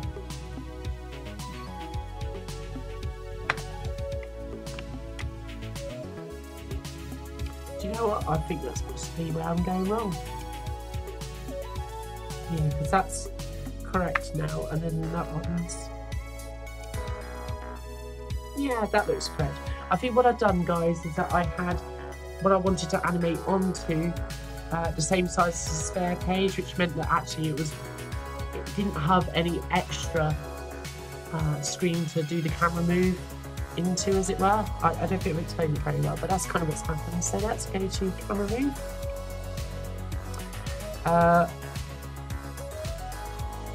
I'm just going to try no there, but I don't think it does anything if I click no. No, it doesn't. Let's say yes. Hopefully this will work. Oh, new requester. So let's say yes, sir. Hopefully that's not going to. I think it's going to resize the canvas again, isn't it? I need to play this a bit more, folks, I think, and just see what's going on. Oh no, it's left it fine. I think we're still okay. Yeah. I don't think that request is very clear about what it actually means. So, Amiga prices are going crazy right now. I blame all these streamers. Yeah, damn those streamers. You should see one of them, right? She sits down in front of her Amiga 600 and then does pixel art and stuff like that, and then has a play with some games with a zip stick. Tell you what, if I found out where she lives, I'll definitely put an end to it. That'll bring those Amiga prices right down. No trouble at all. So, Hayesmaker would pay £70 for a decent repaint box in the Mega Drive in case. Yeah, don't get me wrong. I would pay good money for a complete in box. Deluxe Paint 4, something like that. I do have Deluxe Paint 4 in box actually, but if it had all the inserts, a really nice Minty manual, all of this working.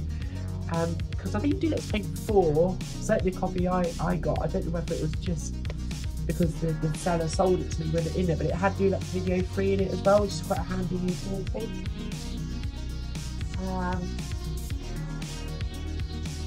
That's a lot of the only one this season.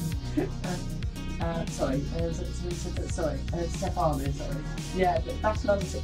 I did meet Michael at Amiga Island and also at the Swag Workbench Meets. He's a really nice guy. I think if anybody has followed a few of the things that I said, I have no time whatsoever for all this Hyperion versus Coanto stuff. There are some people out there with very strong opinions. I just think it'd be really nice if these guys could just sort it out, but really I'm just here to enjoy the Amiga, and I can only just say that Michael was really lovely. He was very personable to talk to when I met him at Amiga Island and the Swag Workbench Meet, and yeah, I don't think he's deserving all the hate that he's getting. I'm really interested to see what Stephen Jones, you know, his interview with Michael goes like. So yeah, it's Italia represent in the house this evening, so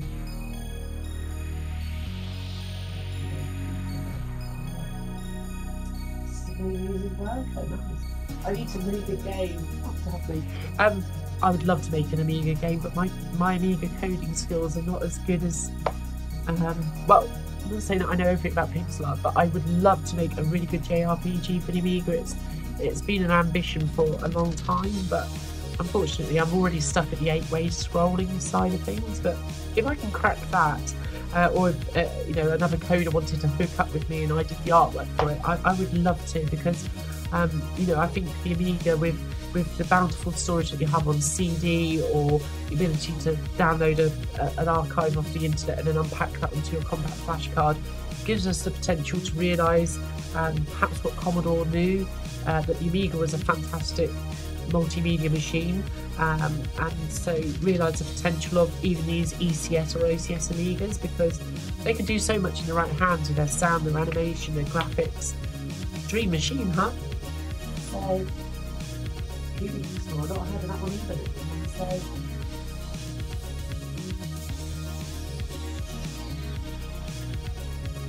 I have a dabble with C64 pixel. Not really, Sandian. I did mention this in last week's stream. I did get a cartridge with Image Maker, I think it was called, on the C64, but I had to draw with a joystick, which was rubbish. So I've either got to get myself a Commodore 1351, or I think the best package for pixel art actually on the C64 is something called OCP Studio. I don't have that, but I believe that was the best one of the day. So. Brand new Amiga 2000 keyboard went for £235.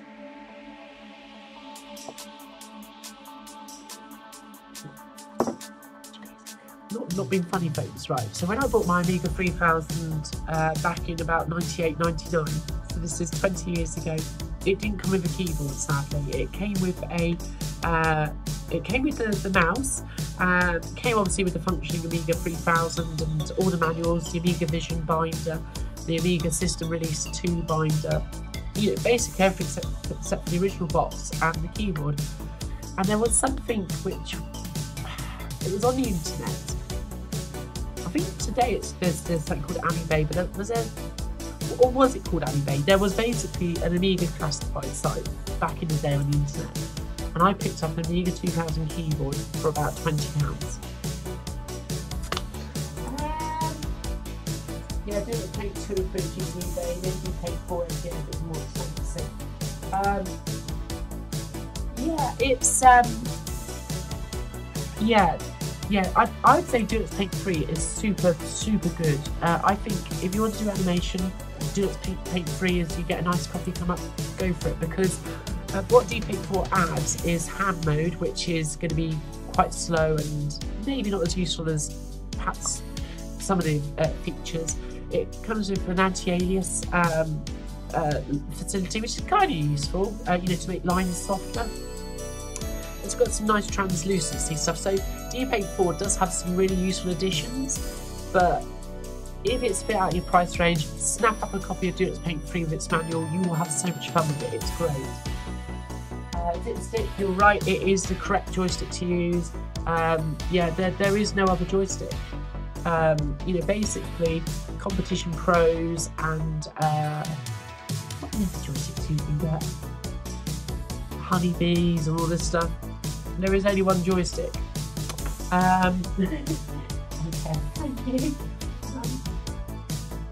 Yeah, thanks for. Yeah, I'm really looking forward to getting the C64 sorted out, because again, that C64 sound is my childhood C64. That's the one that I've had from new.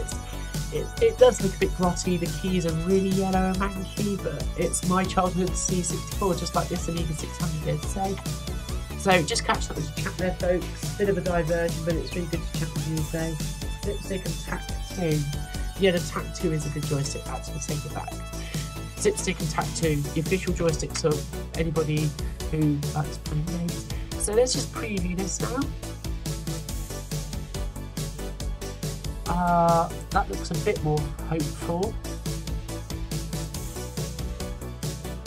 Let's just try the end. I just want to see.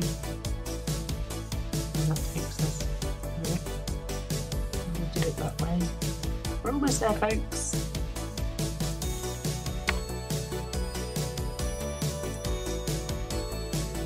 amazing. The other day when I did this, I got it working first time.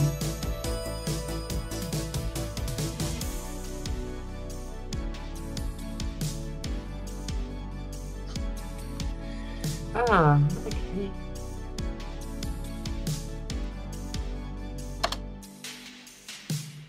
Maybe that's...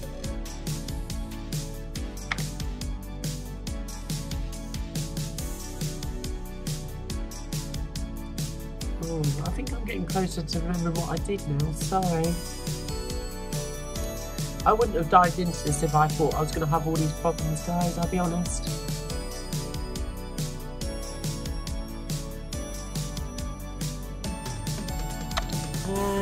Oh, well, it's fun to play with it, isn't it? So, let's get a camera. Oh, hang on, I've got a strange wire down there. Just see those there.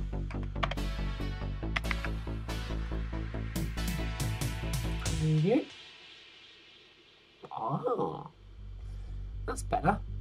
That's what we want. And I think if we, is it right if I do -60? Does that go the other way?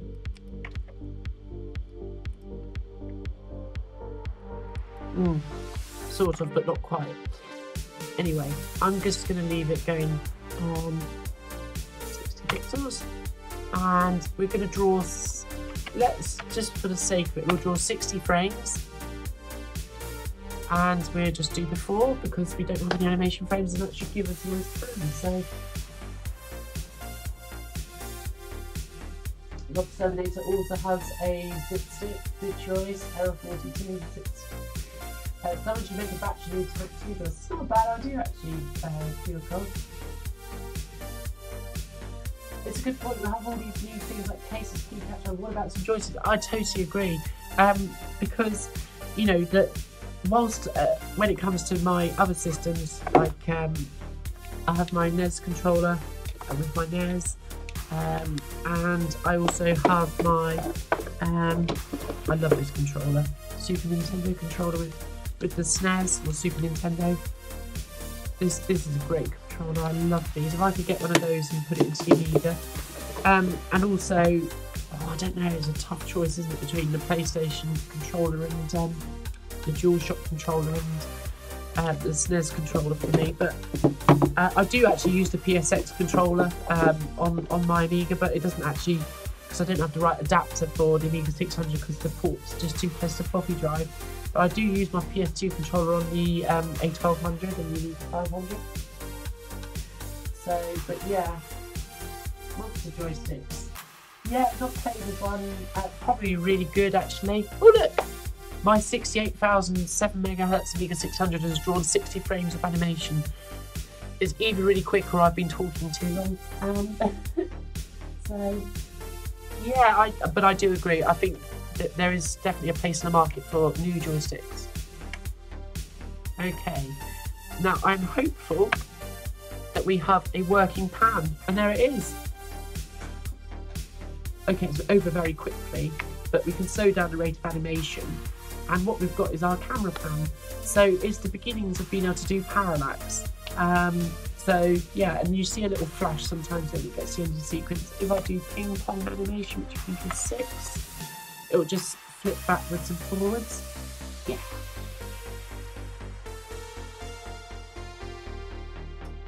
Sanjin says that the monster joystick is awesome, but just can't justify getting one as he has so many sticks to choose from already. That's a fair comment.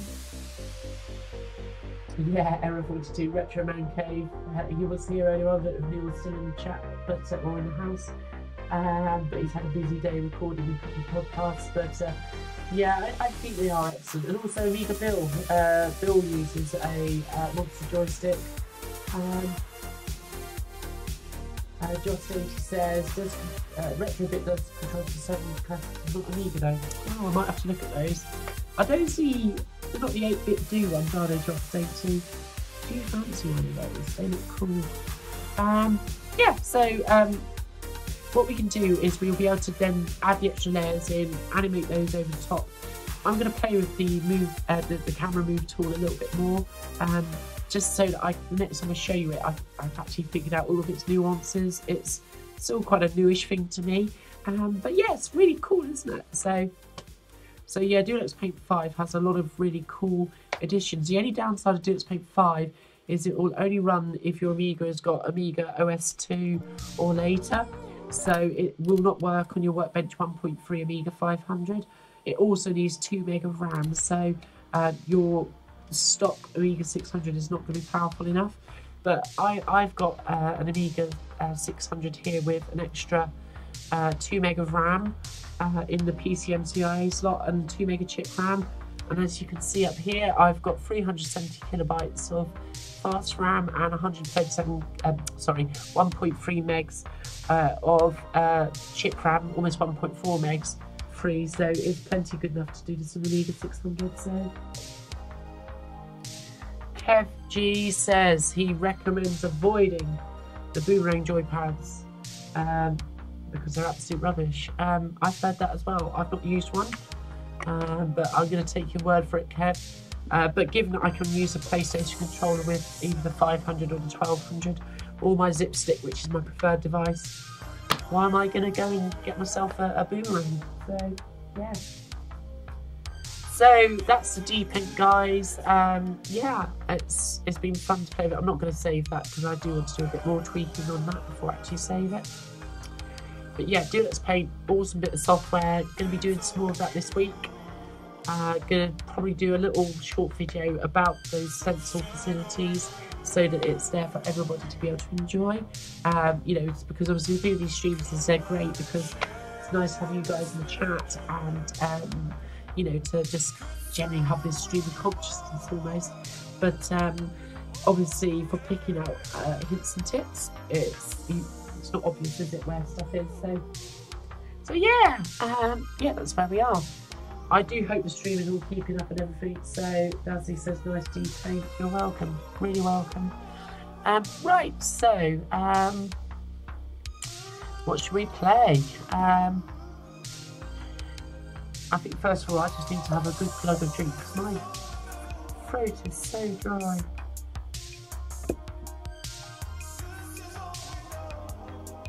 I think what we'll do is we'll also just turn off the audio from the Mac. And apologies also during the stream that I keep on looking down.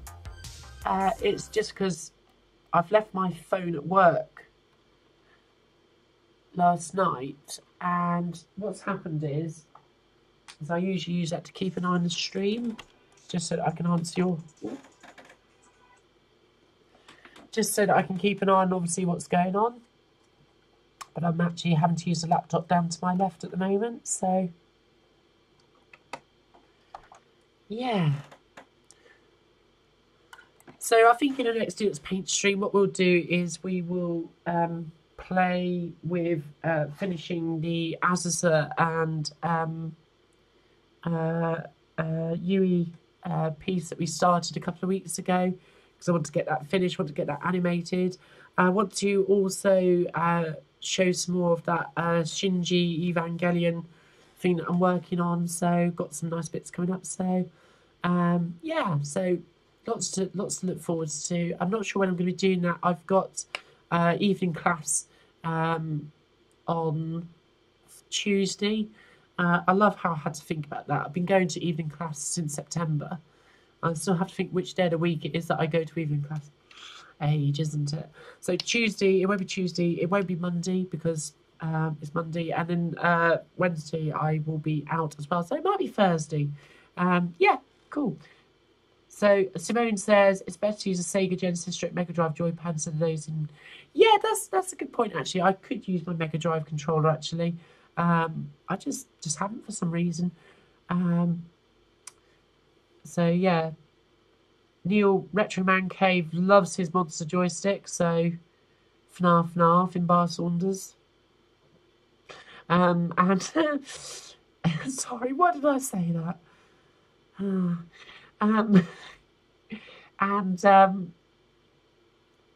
Yeah, Joss 80 has a modded Master System controller. I've heard Master System controller is actually really good to use in an Amiga. So yeah, I think you get 2 buttons with those as well, Joss 80. Maybe you'd like to confirm that in the chat. So, and Oh, Kev made his own joystick. Oh, skills. Skills. See, I don't have those kinds of skills.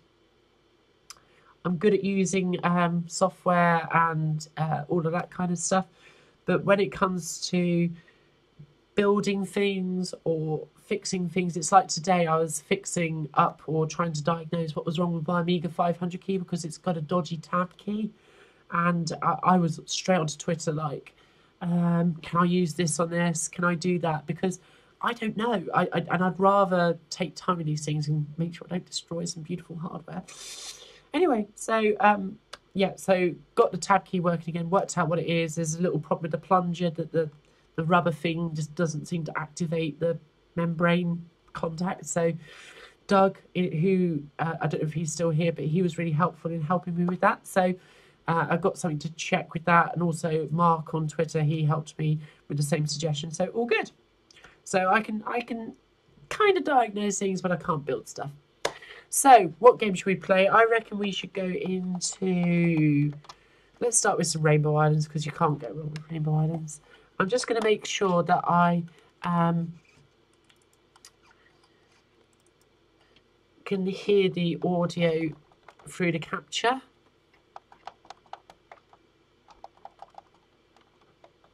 This was one of my favourite games back in the day, probably one of my favourite games of all time. I do have it on the Taito Classics that came out for the PlayStation 2. That's it's the arcade version.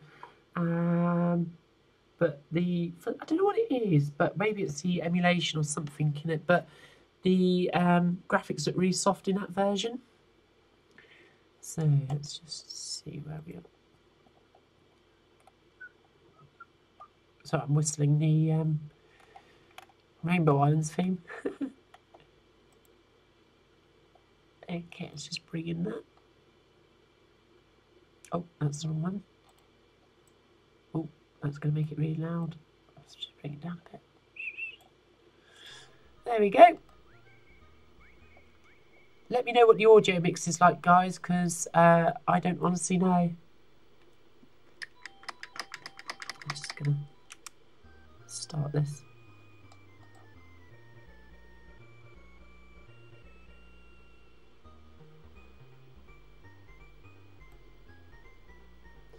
Hopefully you can hear me okay over the music. I just want to make sure that we've got the levels good because I'm still learning all of this stuff. Doug's still here. Hope that shoot processing's going well.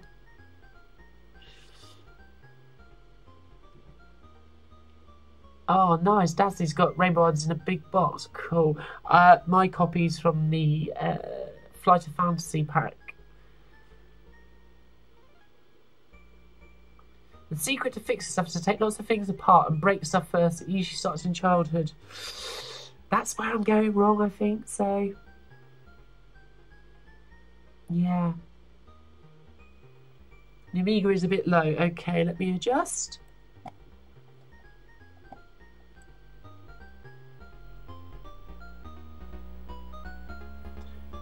Ooh.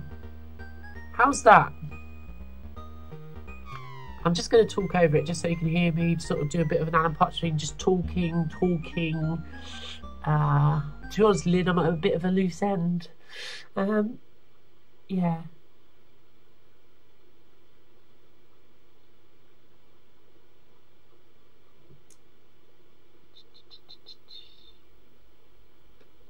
Don't seem to have any audio at all now. Why is that? Maybe it's because I died completely. Better. Okay, let's go with that then. So hopefully you can hear me whittering away over the top. So yeah, sound okay is now. Brilliant. Thanks, Joss. I'm just going to make sure that I can see the chat on the laptop. So really appreciate you guys joining in the stream this evening. It's just lovely to share the evening with you, and yeah, we're going to be here for probably about another hour. Right, let's play some Rainbow Islands. Actually, I'm just going to reboot because it's going to take me forever to die. Not literally. Well, I hope not anyway. That wouldn't be much fun, would it? So, Andrew Braybook, where is he now? Yeah, good question. Where is he now? The last game that I bought from Graph Gold was Virocop, which came out in 1995, which was a really good game, actually. I really enjoyed it. Actually, I've got it on the 600. Maybe we could play some Virocop later. But yeah, Andrew Braybook, he was... I think he did Fire and Ice as well, and Iridium. Did he do the original Iridium? He must have done it. And of course, obviously, Iridium 2 and Amiga. Yeah, but Rainbow Islands, what a classic, hey? I really recommend, if you've got a PlayStation 2, guys, to seek out the Toto Classics. The Volume 1 has most of their older stuff like New Zealand Story, Kicks or Quicks or however it's pronounced, and obviously Rainbow Islands is on there. Yeah, it's a really good collection on there. You've got things like Rastan, which I love. I love Rastan. I don't know why, it's just tough as nails, but I love it. Wrong folder. Games.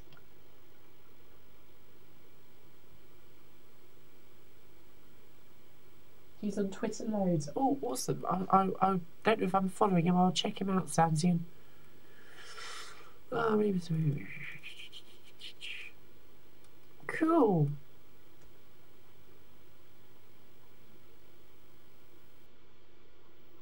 You guys are very clever with all your mods and stuff, so... Okay.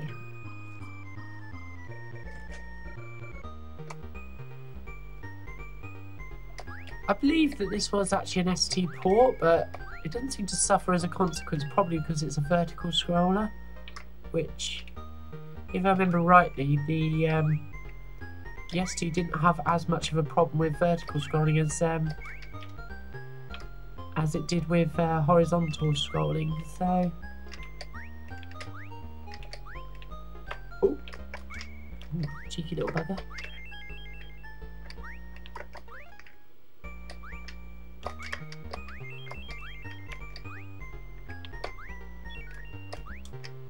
Ooh.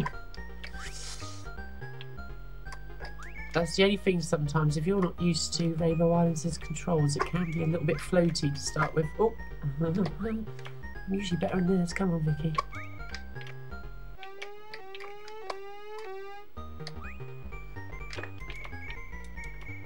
Yeah, it's just one of these classic arcade games. So.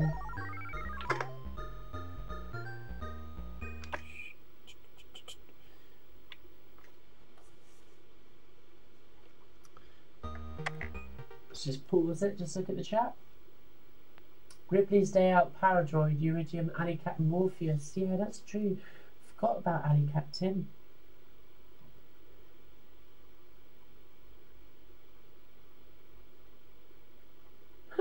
That's interesting to learn, Neil. Yeah. Huh. Yeah. Can you imagine that happening today? But yeah, scanners back in the day were expensive things. You know, flatbed scanners cost a pretty penny, didn't they? So you'd see those adverts in Amiga format for like an Epson flatbed, you know, scuzzy. I don't know whether it included the interface or not, but you know, for like 500 quid or more. So they were not cheap, that's for sure.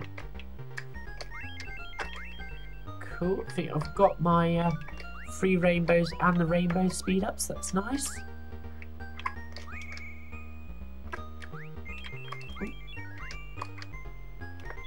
You always get plenty of the cyan or the turquoise diamonds on this level because obviously it's predominantly on this blue background. And of course, one of the tricks with Rainbow Islands is that depending on what colour you kill the enemy with the rainbows, will go a long way to determine what colour of the diamonds that you'll pick up will be. So it's if you want to get the secret exits in the boss stages, you need to collect all of the diamonds in the order of the rainbow. So Richard of York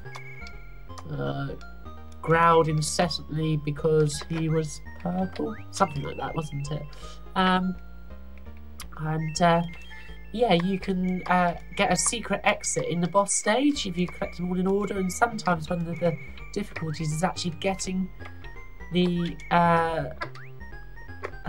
diamond that you want, because obviously predominantly, like on this first world, the backgrounds are blue, and then on the next stage there, like the second stage is predominantly orange. So yeah, just a little tip there that I picked up. Very rarely do I manage to... Oh, don't want that spider thing getting me. I'm probably spending more time chatting than I should. Oh, damn. Error 42 had a black and white scanner on the Amiga, which was nasty, is that right? Painful to use. Use it just for its photo stretch or compressed image. Yeah, I almost bought one of those hand scanners. I remember them being knocked out for cheap by Daytel Electronics, if you remember them. And boy, am I glad I didn't. Because I must have gone round to a friend's house or something, and they had one, and maybe not the exact model that Daytel was selling, but they were knocking these things out for 30 quid, and I tried my friend's hand scanner, and it was awful. Sandy reckons that I would love the PC Engine version of this. I'm sure I would. I really do want to get a PC Engine. It really speaks to me, that console. I played a bit of it at the Play Expos. I just love its cute small size and the hue cards. It's kind of like my kind of console, even though like my kind of console is indeed the Super Nintendo and the PlayStation, but by the by. But yeah, I do like the idea, and of course obviously you've got ease on the PC Engine as well, so as a big JRPG fan, I don't feel that I've had enough ease in my life. If you like your JRPGs and you like your ease, check out the Happy Console Gamer on YouTube. He's very much into his gaming. He's not sort of computing as I am as well, but I really like the Happy Console Gamer. He's such a good spirit. But yeah, the PC Engine really speaks to me. I like the graphics. It's... yeah. Great console. That was made by, or a partnership with Hudson Soft, wasn't it, of some description? Was it NEC and Hudson Soft? So yeah, if you get those diamonds in all the right order, this is where you would get the secret exit. But of course, obviously, I've not done that, and I've not got the orange or red diamond this time around, so I haven't got the extra one up, so that's a bit of a shame. And I've already passed the 10,000 mark, so I'm not going to get my extra life from that, so sad times. Yeah, it's a Japanese games, and that's actually, I picked up this recently.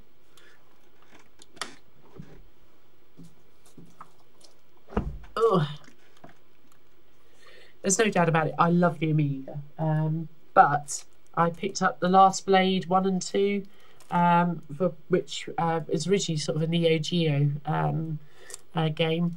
There's another system, I love Neo Geo.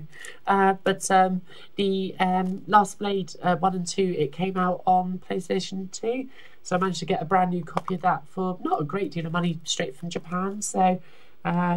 unfortunately, I don't understand any kanji, but I have been learning hiragana, so which I pretty much know now, so that's cool. But that's hiragana, tsu, and that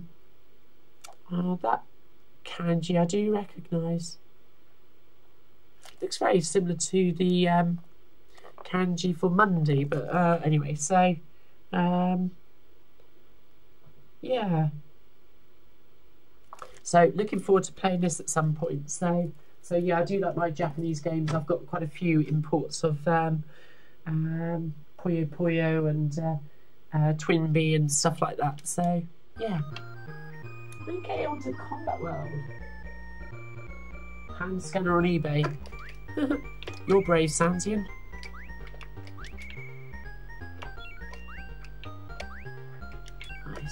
Oh, I'm gonna get shot by those.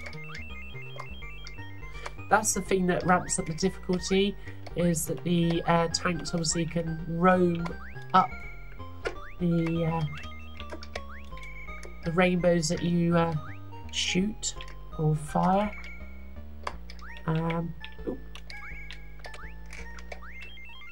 Okay. Oh no! You need to collect for the Saturn. I need another mortgage, Dazzly. Yeah, to be honest with you, the Saturn really speaks to me as well, because I love my 2D games, but because of the pixel art, obviously. There's nothing complicated about it.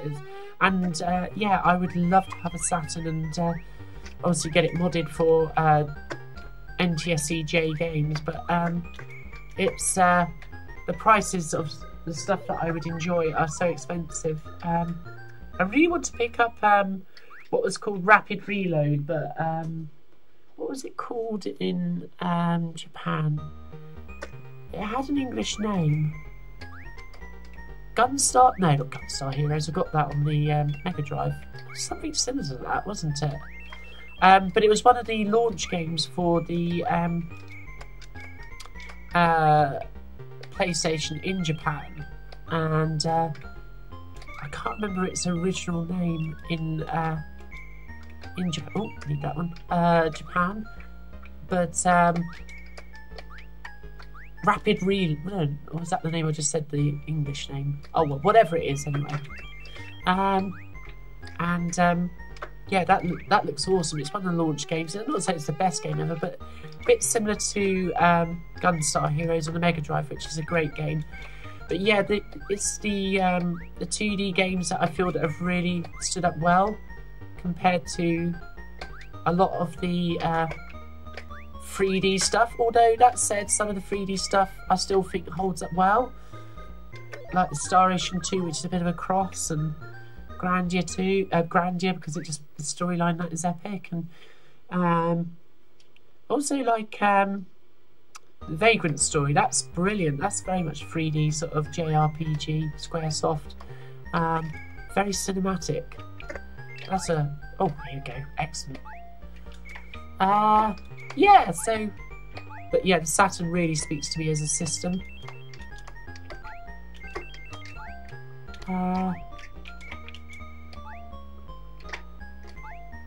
Essentially anything that has a strong 2D games library, I'm all over. Do I need that one? Yes. Oh, I did. That would have completed the set. Oh, never mind. You have to let them go sometime. Oh, let's make sure I get this right. Yep, there we go. Just don't want him to jump all over me. Yes. There we go. Cool. Yeah, PC Engine core graphics looks really nice, doesn't it? Just saying to so, and Neil also agrees. Yeah.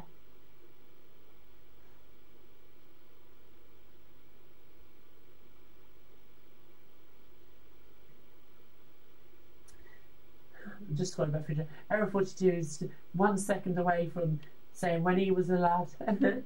Yeah.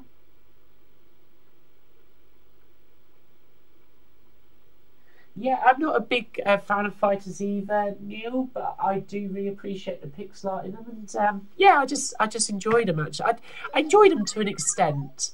I don't mind the odd little bout in Tekken 3 or Street Fighter 2 Alpha. That's really good, and also Pocket Fighter.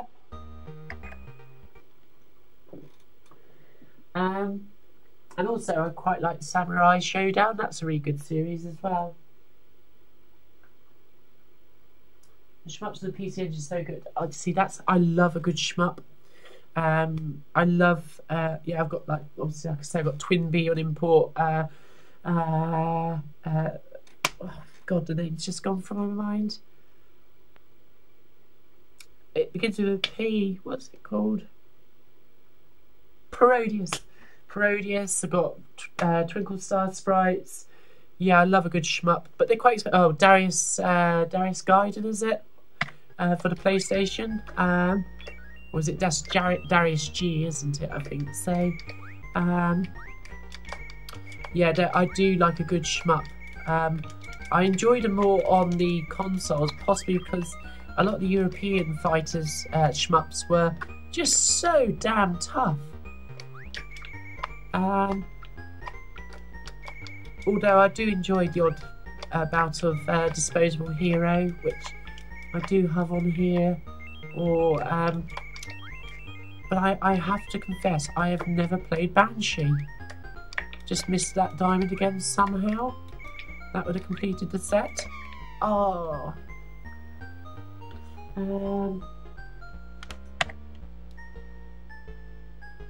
Just while Jack sat in the tenner penny, yeah. Don't tempt me. Rainbow Islands is one of the pieces to see wrong. Oh, that's interesting.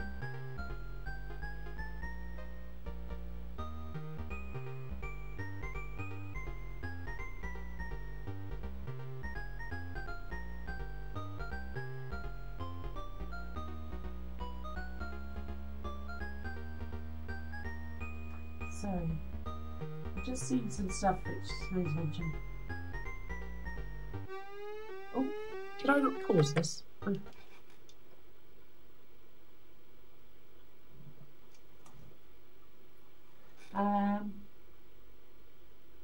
Simone says, I wish Commodore was. Oh, I see, right, I understand now.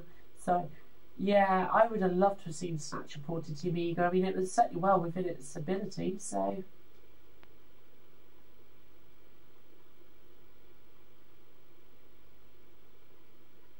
Night, Darcy. Thanks for joining us. It's very kind of you to spend some time here. So I hope you found it useful. Pleasure to have you here. See you on the next. Oh, whoops! Lost the concentration, didn't I? So.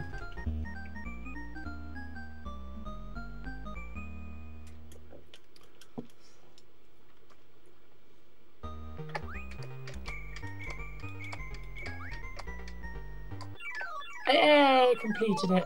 Woohoo, got an extra life. I love that little one-up colour.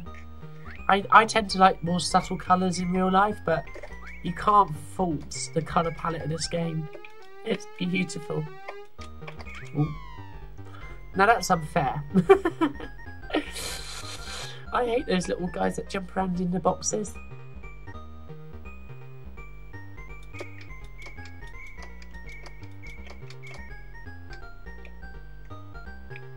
Hope you guys are enjoying the stream. I know I'm playing games now, but I like to add a bit of variety to the proceedings. I'm thinking maybe on Thursday, which is what I was saying earlier on about doing a stream. I might do some PlayStation games, you know, Japanese import. That could be quite fun, couldn't it? Oh, you would, wouldn't you? Yeah. Let's go back over. Let's get down here. Yep.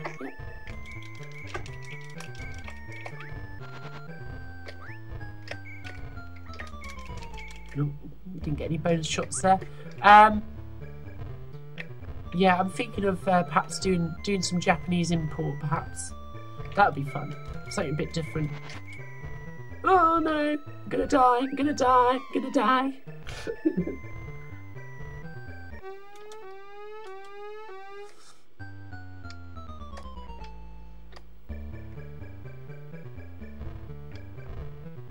Right, let's see if we can entice them down here. I'm probably jumping up too soon, in the truth's name. The trick to this boss is just to shoot lots of rainbows and let them all fall on him.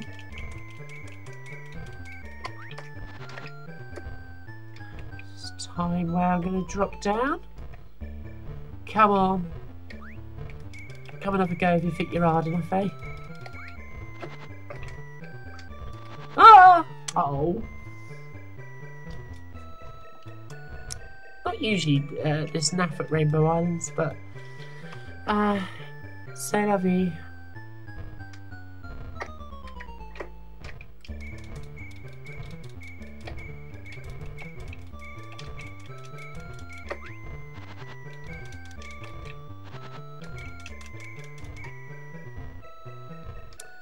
Will I be okay, or will he zip down? Good. You stay there, matey boy. Ooh. Ooh, ooh, ooh. Right. There we go. Little swine. The thing with that, oh, I forget about the water gets you up here. Oh no, you're not making a good job of this one. You don't think you've ever got this far? Oh, sorry, Sansian. There's me moaning about I usually do a lot better than this. Yeah, I can get to the. I think I can get to the 4th or the 5th stage in Rainbow Islands.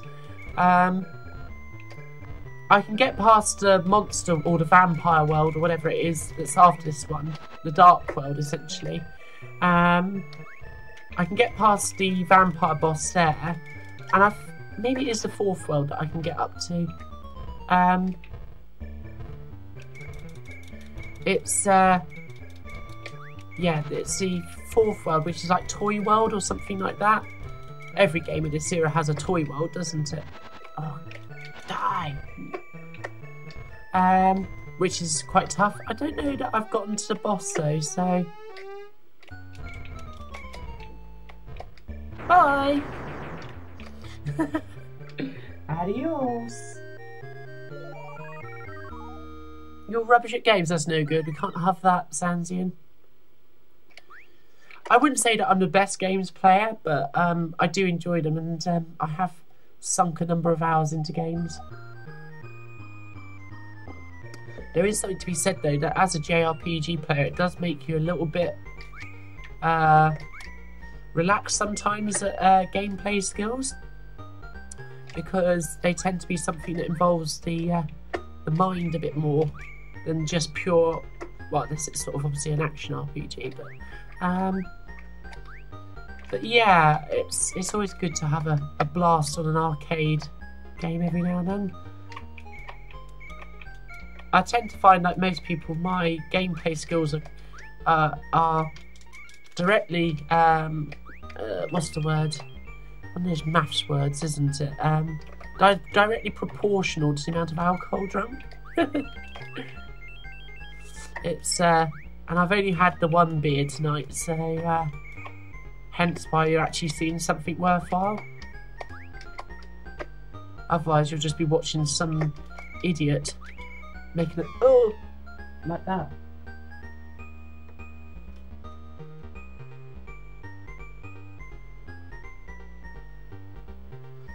Oh, almost died again straight away there. Little cheeky so-and-sos, aren't they?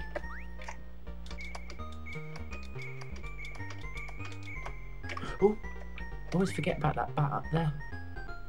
Not that I know that it's there, but I just forget that they're doing their bat thing. Talking of bats, that's probably about my only claim to fame in life, is that I used to work with Natasha Khan, who is Bat for Lashes. So I'll let you decide who was more successful. We used to work at a after-school club in Brighton. I was a lot younger then. I don't know how old I was. Well, I might have been only about 20 years old when I started working there. And yeah. So me and bats. Let's get a shoot. That's a kitty. Yeah. So, but you suck at arcade. Yeah, they are hard, to be honest. Aren't they? Lobsterminator, they are hard. They're meant to eat all of your 50p pieces. That's why, or 20p pieces if you was lucky at that arcade. Can you judge the age of somebody by how much they paid to go on the arcades? Probably. I was in Brighton, talking about Brighton actually, last Sunday. I met up with my brother and his girlfriend, and we went to Brighton Pier, as you do, or the Palace Pier as it's properly called, and we went obviously into the arcade there, and what a load of old rubbish.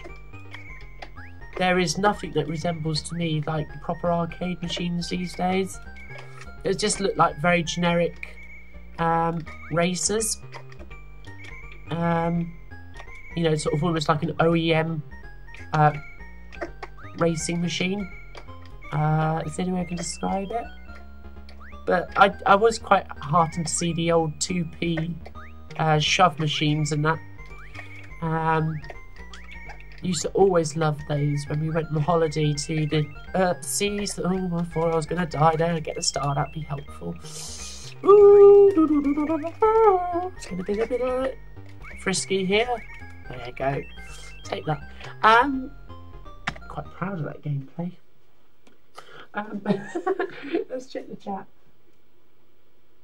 Yeah, Rick Dangerous. Yeah, Rick Dangerous was that was a hard game.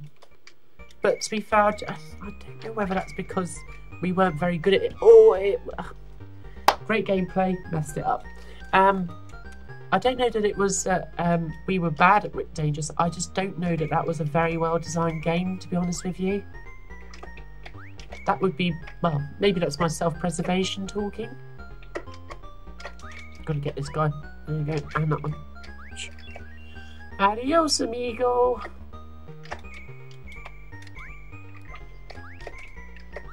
Really don't like these guys because they can just shoot those fireballs at a moment's notice.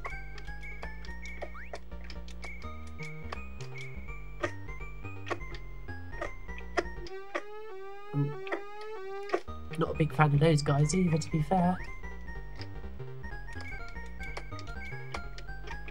Yeah, thanks, mate.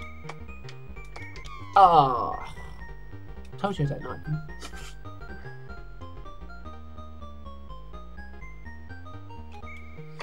Yeah, you're probably right, Doug. Yeah. It seems like it, doesn't it? That's why I always get excited when you see things like Buggy Boy or Speed Racer. Is it Speed Racer or Speed Buggy in the arcades? You know what I'm on about anyway. I love that game for some reason in the arcades. I think it's just because I must have, one of the places we must have gone on holiday to, maybe like Butlins in Fwelly or something like that. I'm pretty certain they had it there, and it's just pure nostalgia, isn't it? Really, let's be honest. But nostalgia ain't what it used to be, as they say. Particularly as Butlins doesn't exist at Fwelly anymore. Long gone. I think that went sometime in the 90s, so that probably tells you how long ago I went there. Oh, come on. A blue bat against a purple background. Okay. We'll just play this through until I'm totally dead. And then we will take a look at the time, and then we'll play perhaps one more game. Oh! I knew I was going to die there. Yeah, Love Sonator says that it's Rick Dangerous. It is unfair. It is. It's one of those classic games where the playtesters or the programmers have obviously played it to death, developing it, and have made it so tough, that you have to be. Well, I don't know what you have to be really. You have to know the game, and that to me doesn't actually speak of skill. That's more like just you know the ropes of it. Let's see if we can.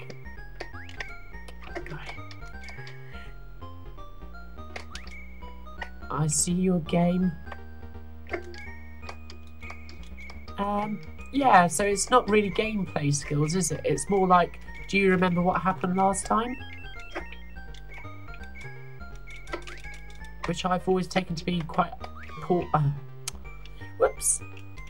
Poor game design. Yeah, I'd love to get to the arcade club up in Manchester, Tim. I really like Manchester as well. It's a great city. I haven't been for... when was the last time I went to Manchester? I don't know. It must have been a long time ago now. I think the closer I got to Manchester... Oh, did I? No, I didn't. Sorry, I'm talking to myself, kind of. When did I last go to Manchester? It must have been a long time ago, actually. I thought it was more recent than that, but I reckon it was about 10 years ago. I think I was speaking at a conference or something, which, yeah, don't worry, it wasn't anything fancy. Just to do with my day job of doing websites. And that has to be a while ago. So sadly, that was the last time I was in Manchester. And that must have been, what, 2010 maybe? 2011? So I'm well overdue a visit.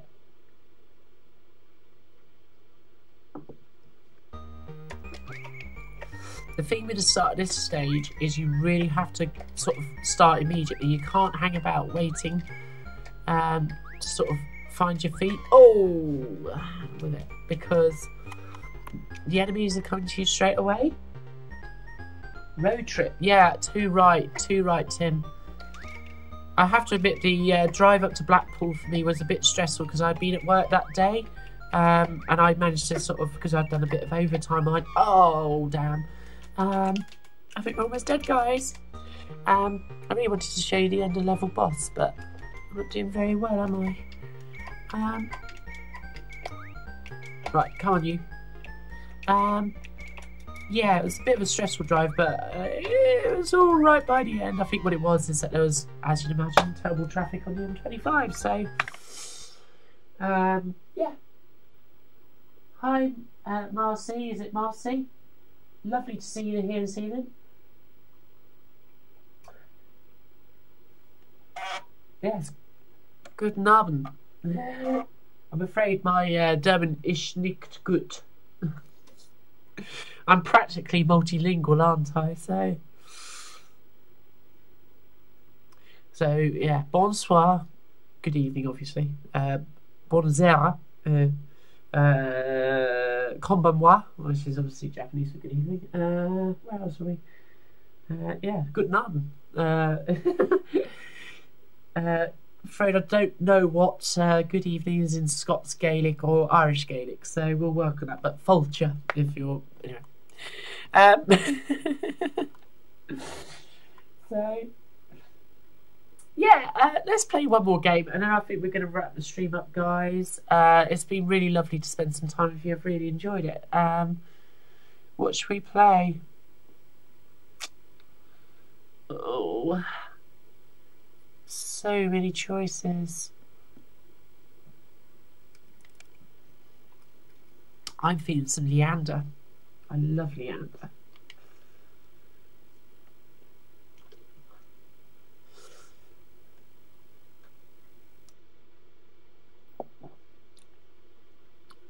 Press fire now to skip intro music. Why would you do that? It's got great intro music. I love the intro music of Leander.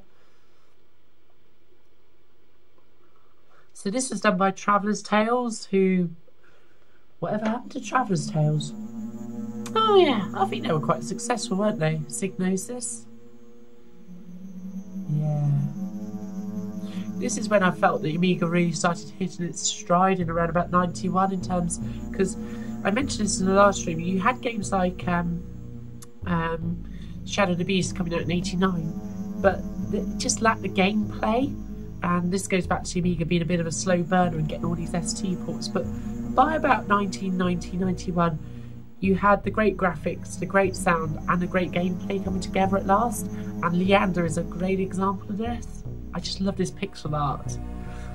What's really great about this is obviously you've got white for white heat, you know, the core of the fire, as it were, which is sounds like a simple thing to say, but that's quite important.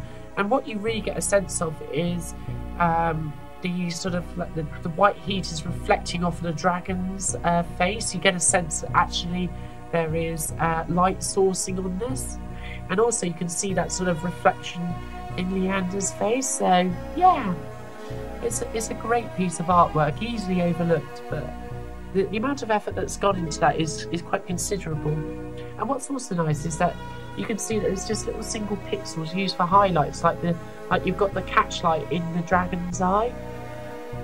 It's beautiful. You've got the little sort of like the highlight on the cheek as well, obviously on the blade as well. So great pixel art there. And I also quite like the fact that the shadows here are slightly lifted from pure black, even though it's my capture, but I'm pretty certain that they're not pure black, which again gives a certain sort of almost photographic quality. Your one-dimension, always use pinball fantasies. I do have it, but I've only got it on disc, so I've only loaded up some of my games so far. So I did this for the Amiga Ireland, but I need to load up some more of my discs. This is a great intro as well. Very console-inspired, well, console-esque.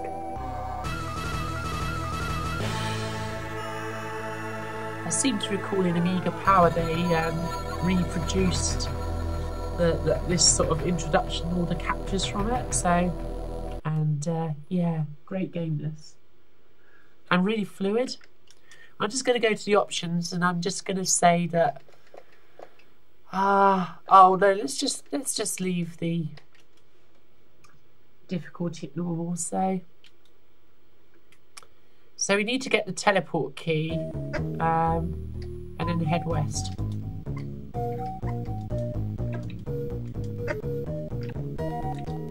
What I love about this game is not only is it great gameplay, and also visually it's beautiful as well, but the actual fluidity of it is there as well. Stunning game. Well worth picking up this game. If you can get a nice box copy of Leander, I'd say that would be one of those Amiga games that you need to have. Oh, you're back again.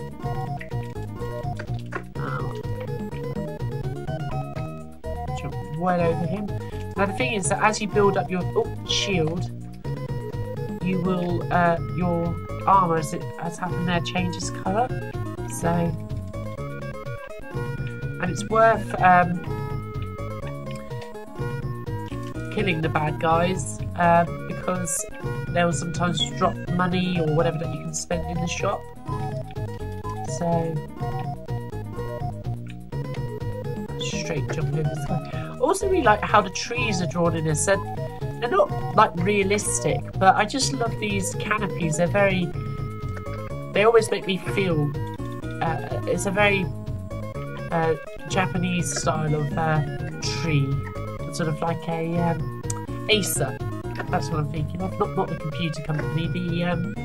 Who incidentally, Commodore was it Acer that David Pleasance was ambushed with doing a presentation to potentially sell Commodore to Acer, or was it that Acer bought Gateway 2000 and has some of the Amiga trademarks?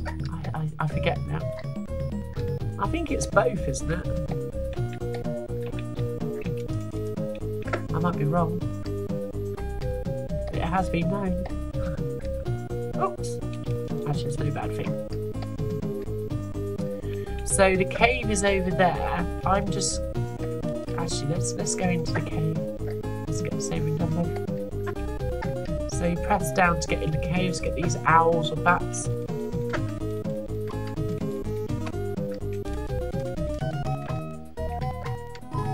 I'm also going to have to sort my zip stick out at some point, guys, because as you can hear, that it generally squeaks quite a lot when I push right. So, that was badly timed. That was really bad. I should jump over it. That's what you've got to do. There you are. It's games like Leander that make me remember that, you know, it's not just all about the consoles when it came to this kind of gameplay. Because, you know, like when you look at games, tomorrow I'm hoping to pick up a copy of Strider for the Mega Drive. That's a fantastic port of the Mega Drive. It's Acer brought gameplay. Yeah. So who was it that Mediali ambushed David Pleasance with when they went over to the Far East to potentially sell Commodore? Who knows? There you go, there's the exit. Yeah, so that's the first stage. Okay, so it must have been some other company that Mediali was trying to sell Commodore to in the latter days. So with this stage, if I remember rightly, you've got to go over to the left where there's a shop, and I think there's also a key maybe. I'm just going to go up here actually. But yeah, as Doug says, it's beautiful graphics, isn't it? It really truly is. You know, all this is on a 7 MHz 68,000. I'd like to see your 128K Macintosh do this. Well, to be fair, this has got 4 meg of memory, but Leander ran in 512K. Yeah, 512K. So, I'm not sure whether you've got all the music though with 512K, to be honest.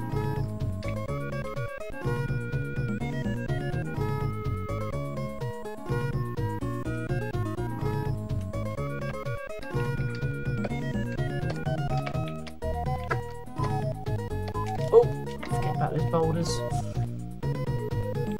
So now we go to the shop. Let's see. Short sword costs 200 gold coins.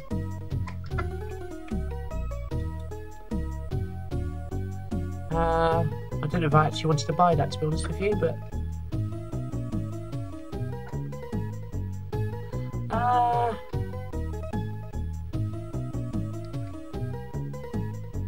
let's get the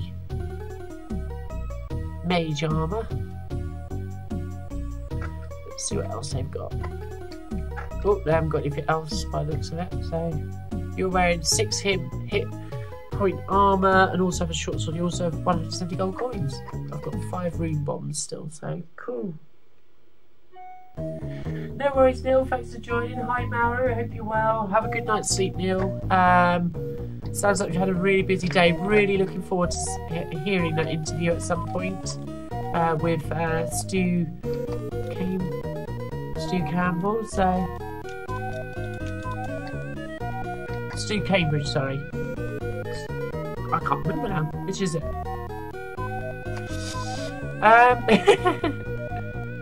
Me and my memory some days, it's not very good.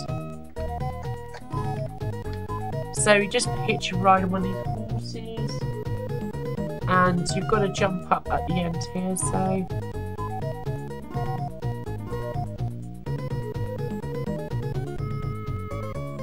here it is. There we go. Oh, almost missed it. Yeah, there's boulders, I remember those, but I can't avoid them. Oh, this is so tricky, this bit. Come on, keep going, keep going, keep going, keep going. Right, if you jump down here. Oh, there it is. That's what I want. Yeah. Okay. I think there's something there. Oh, my back rather again.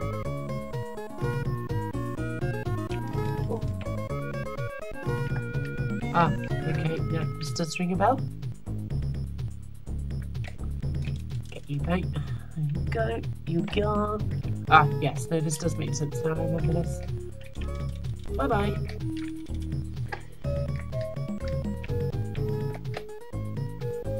Can I get up there? Don't reach it. That's the only thing, is the enemies in this respawn. Not quite as badly as Ninja Gaiden, but yeah.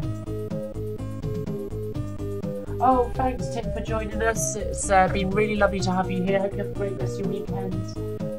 And yeah, we will do that Manchester road trip one day, but before that I need to obviously get down to you and have the C64 looked up, and let's play some games, and maybe one day we'll do that Manchester road trip, eh? So we're going in this this cave to get the teleport key or whatever it is. I think we've got to jump over these ones. Oh, that was close. I love how the interior of this place almost looks like a skeleton X-ray. That particular bit over there almost reminded me of a backbone X-ray.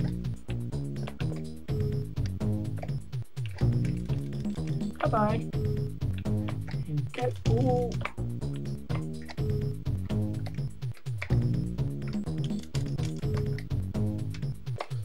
Get up there, I think. I think you need to get up there, rather. No, not yet. Ah, got to get on this platform. Okay.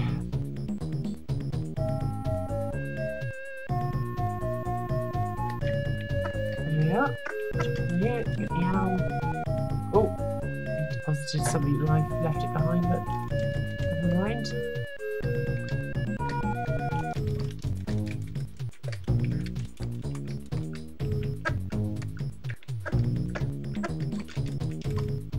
Oh, I don't want to go down there because I'm not sure what's there. Is it one of those horrible drops that you can't see to the bottom of?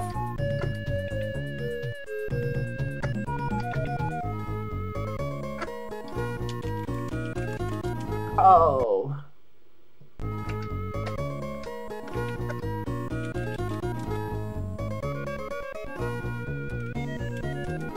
Let's get this guy. There we go.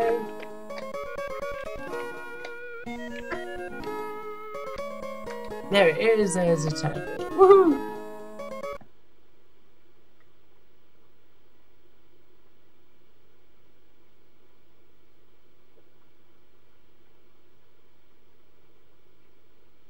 I always confuse Leander with another Amiga. I don't remember what it is, but the main character has this sword, a huge anime inspired. Yeah, it does, yeah. Yeah, Switchblade 2. I do have Switchblade 2 on here, actually, yes. It's probably something to that. Journey to the Cave. Well, I didn't read that.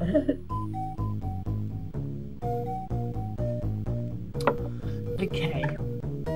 So what we'll do is we'll just play to the end of this stage. Well, I say end of this stage, but we might not get there. But we'll play to the... Oh, it's not a shot. We'll play till I'm dead, basically. So, but I've got 3 lives left, so... Oh, they're going to respawn. Okay, let's get this. Oh. Here we are.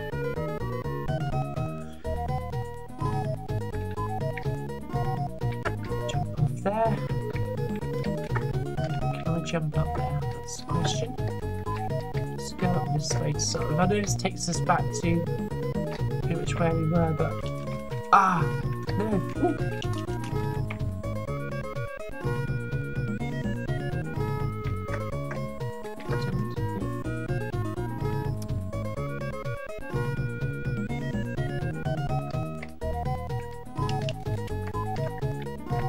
I'm sure what's down there. I think that's spikes or something. Let's not go down there.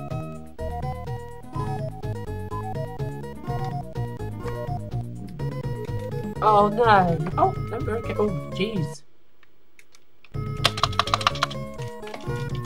Oh no. Whoops. Didn't mean to fall down here. Ah. Oh dear. So basically just almost annihilated my go.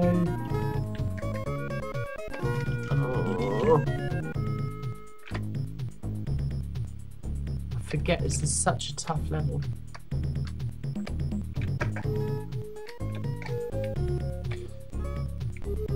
Still, at least I can...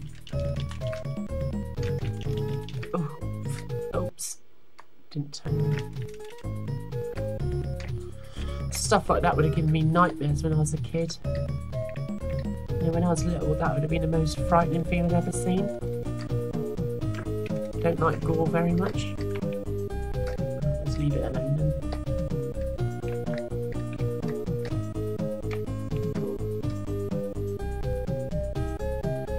I feel like I'm going to... Oh my god.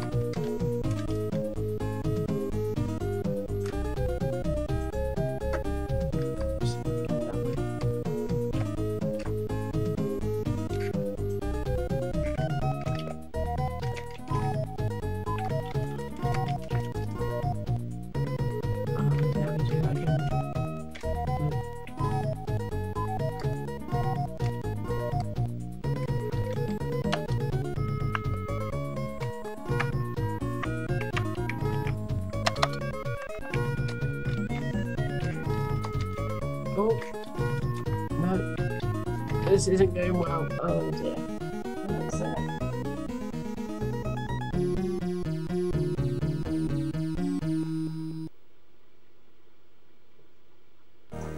yeah, maybe Strider. Well, I got a high score, so that's not too bad, as let's say.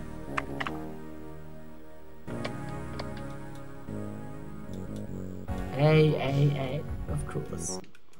Yay! There we go. I think that's probably going to be it for this evening, guys.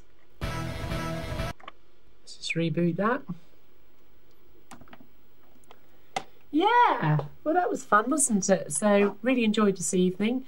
I hope the Deluxe Paint tips earlier on helped. If any of you guys who was following that earlier part find that helpful, and I hope you've enjoyed the games as well. It's been really nice to share the evening with you all, and yeah.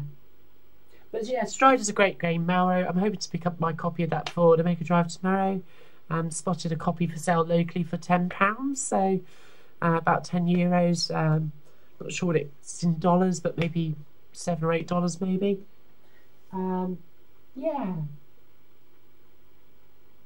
But yeah, maybe we'll do a bit of Switchblade 2 the next time I do an Amiga games stream. I think we need to do a dedicated Amiga game stream sometime. I'm going to do those stencil tips into like a little short video, as I say.